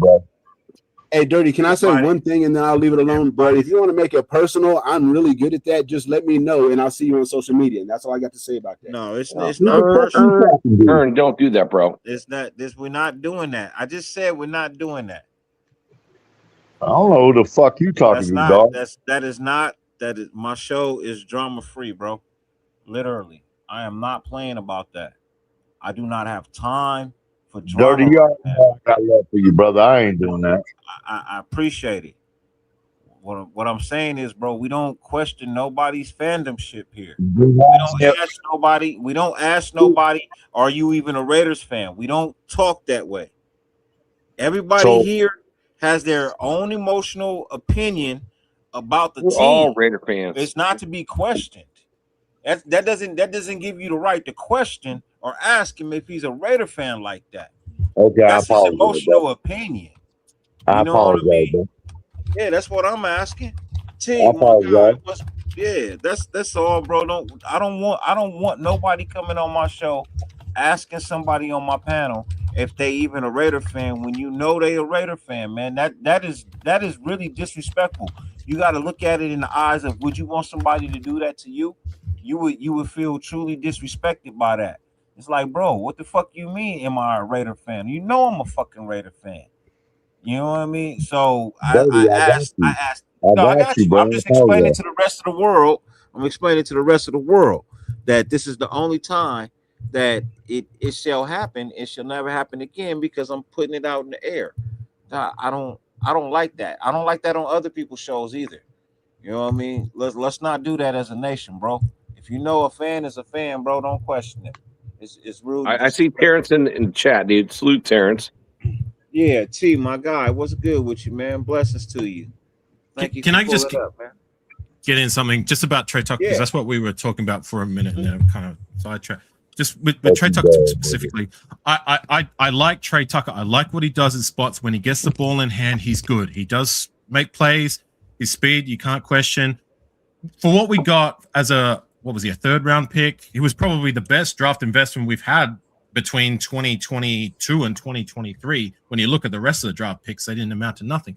But the thing with Trey that I don't personally, this is just my personal opinion, believe he's good enough for us to roll with as a number one or number two is if you notice when I've said this a few times, when you put those 50-50 balls up, which you'd expect a wide receiver is on the outside to at least make a competition of it, or at least grab maybe 50% of them or 40% of them, something that say the likes of Devontae and Co. You can be sure he's going to win a lot of. Trey Tucker, when you see him in a contest, he never wins. He loses every single time. So that's why I don't believe he's that guy that we can move forward with as that number one guy or number two guy. He's good in spots. He's good with the ball in space. But if you expect him to catch, if he throw those 50-50 balls, he loses every single time. He's only a number one here. Yes. Only Agreed. Here. Only That's yeah. Jalen Naylor, we'll see. Like honestly, after talking with a couple people, Trey Tucker's only here to take the ball off the top. He's a speed guy. He's still learning how to run routes. He's getting He's getting outran with routes by a rookie. A rookie's our best route runner right now as a receiver. And we got second and third and fourth year receivers right now. Yeah, some people pay attention to what it is they craft like that. Like, look, when Tucker came in, bro, we already knew he was a speedster, bro. They were hoping that what they could do was hoping that he could develop like Tyreek Hill did. Right? Not saying that Tyreek developed into like this massive great, one of the all-time greatest wide receivers. No. It's not what I'm saying. Please don't think that. What I'm saying is he did develop into a threat, right? A speedy threat that could score touchdowns on you. Worked his way up in fantasy football, you know what I mean? Got his ring with the Chiefs. So like he still performed over in Miami, even though, it wasn't like, playoff caliber, no Super Bowl, nothing like that, right? He still was over there putting up numbers with the style with the style of player that he developed into after coming primarily into the NFL to play special teams. So what I'm saying is they were hoping that quite possibly Trey Tucker could turn into something as what a Tyreek Hill did. Unfortunately, not even that. Jacoby Ford. He can do Jacoby Ford. Like there's a lot of people. Tyreek Hill is the top. What, man? But what I'm saying is, see, you want to bring up other players. I'm bringing up similar players. Disregarding what I said. What I said was they were hoping that he could turn into a Tyreek Hill. That had nothing to do with the Jacoby Ford, because Jacoby Ford is not even in the same conversation as a Tyreek Hill. My point exactly, and neither is Trey Tucker. He's not in that caliber of player. Yeah, but that's what I'm saying. They were hoping that that's what would have happened, but in all honesty, it hasn't panned out to be that. So do you consider that a failure, and do you move on, or do you give it one more? I mean, you got to give it one more year, right? But will you see a change? I mean, because what I'm seeing, and from what I'm understanding, the wide receivers are responding much more better to this new coaching that they've got going on. And like they're actually, what I heard was Tucker was actually in camp doing quite well. Jalen Naylor's in camp doing quite well. The number 3 battle really comes down to motherfucking Beck and Beasley and the rookie. Beck and the rookie. Beck and the Beasley. rookie. Yeah, you know what I mean? So like I don't know what I don't know who told you he can't run routes, because he actually ran really good routes last year. His MO for his Trey Tucker ran really good routes last year, considering he didn't really run great routes the 2 years prior to that. I think his lack of development falls on the previous coaching staff, bro. That's all these guys that we drafted. They all look all our receivers. They all look like rookies. It seemed like the coaching staff did nothing with them last year. Yeah, that's what playbook earn. That's not what route running. You can get with route guide. You can get with AJ Green. There's a bunch of coaches. There's a bunch of coaches you can go out here and train yourself on running a route. He has 3 routes: a post, a 9, and an out, a speed out. That's his route tree. Yeah. And oh, sorry. You go to one. No, you go to one. I'll go after you. And you know, and JT, I do actually agree with you on that. The reason why that was his route tree was because when he came over here, everybody was like, "Oh, Trey Tucker's so fast. He's so fast. So we're just gonna make him, take the top off the top off the defense." If you do that, then how are you going to develop his go back? You know what I'm saying, or the rest of the route tree if you're just making him run 9 routes in post. You know what I'm saying? So it's kind of a tough situation where, yeah, when you first came in, that's all they were asking for him to do was to run 9s and post. But now we're asking, as years have gone by, now we're asking for him to add more to the route tree. Yeah, but that's every speed wide receiver is almost like that. Deshaun Jackson was like that, but he had to develop. Right. I'm like it's self development. Granted, you can only run what the coach is gonna call for you, but you can show more. Hey, and last year in the offseason. And last year I'm not saying he's not got better, but the problem is he ain't drastically better. To the fact that there's people coming in and be like, the rookie's better than him.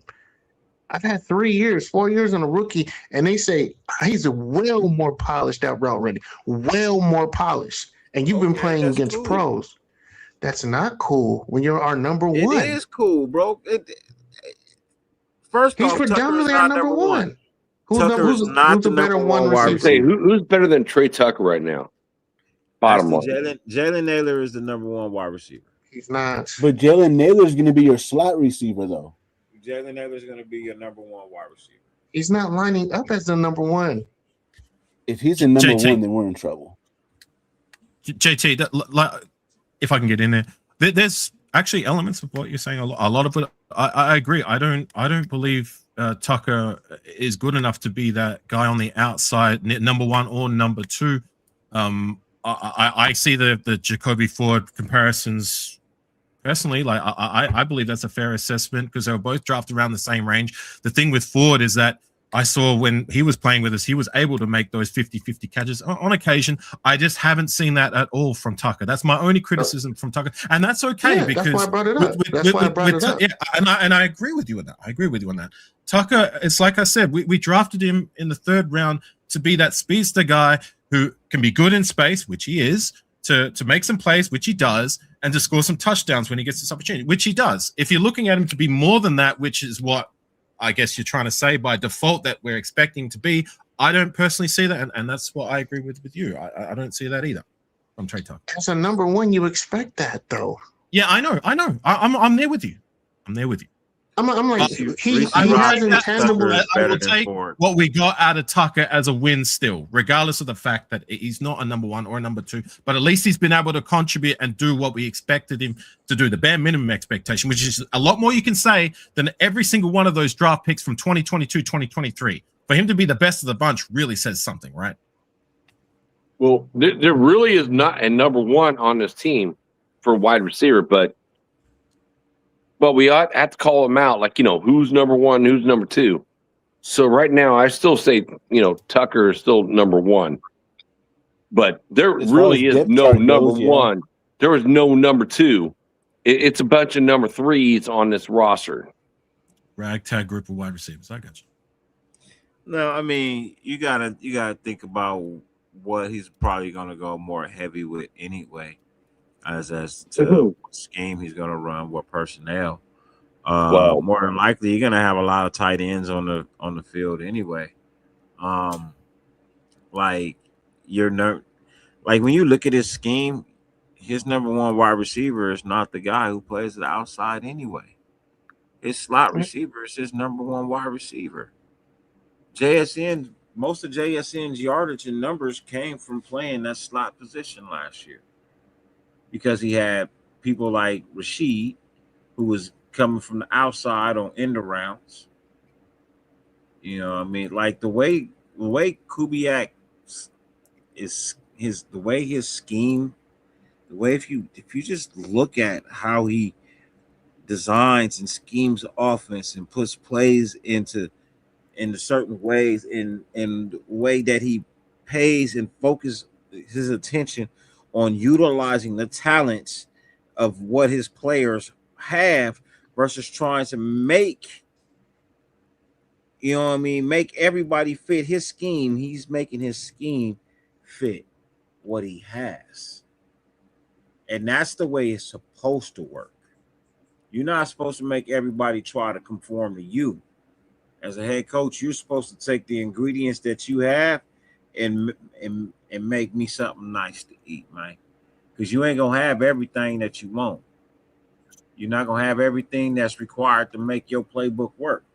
So can you take your playbook and make it work with the pieces that you got? When you can do that, you become dangerous.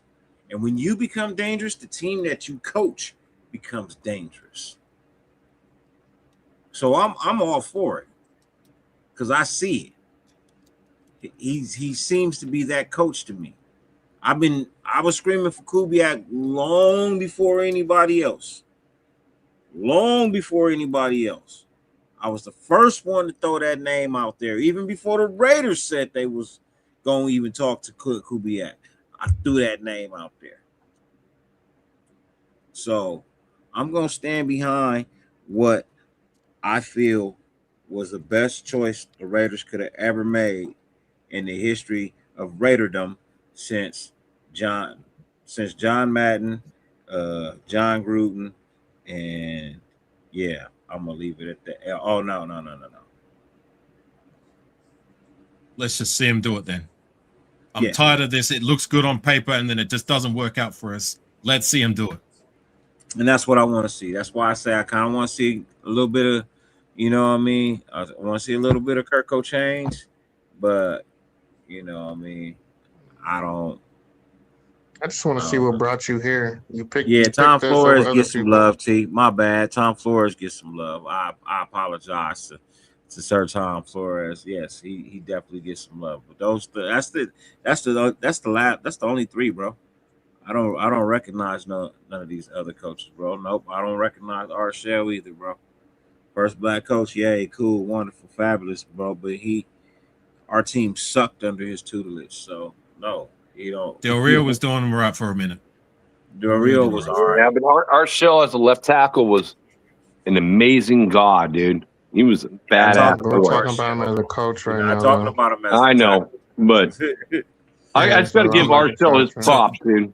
Talk to Stu about what some of the players thought about Arshell and his coaching. You'll hear everything you need to know. Yeah, so hey, look, it is what it is, man. I'm about to cut out. I'm about to cut out right now. Yeah, I'm about to close my show too because I'm getting ready to go inside. Have a good night, y'all. Happy birthday, birthday, thank everybody for pulling up, man. I appreciate you guys. It has been a wonderful, fun time. Thank you for helping me celebrate my birthday. Thank you for giving me opinions as to what this team is, how you feel about this team and what people can take into their minds and consider. You know what I mean? You look at this team at different lenses, man. Hopefully, everybody gets the same view once the season starts, and that's a winning view. Anybody got anything to say before we leave up out of here?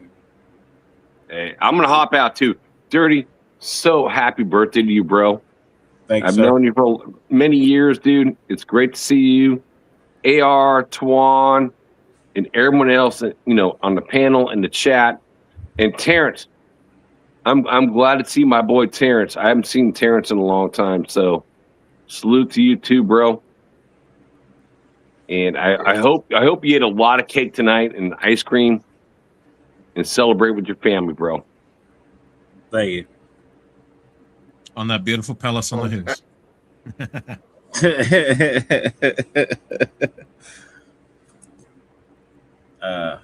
Any closing remarks from you guys?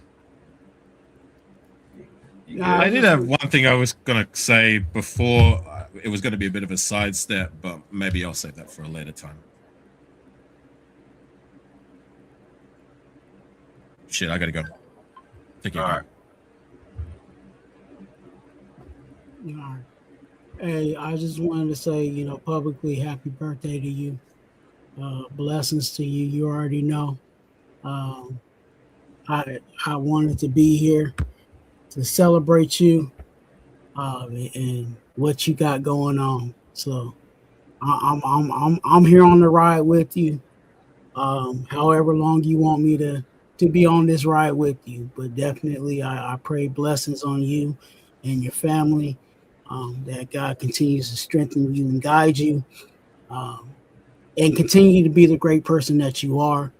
I think a lot of people know you and appreciate you because of the genuine person you are.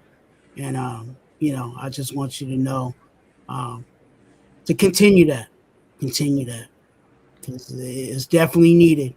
And there's going to be new people that you're going to run into that is definitely going to need, you, not the fake you, not a fake representation of you, but the authentic you. So, yeah, love you, man. Hey, man, thank you, brother. I greatly appreciate that. I appreciate you. I appreciate you very much, Twan.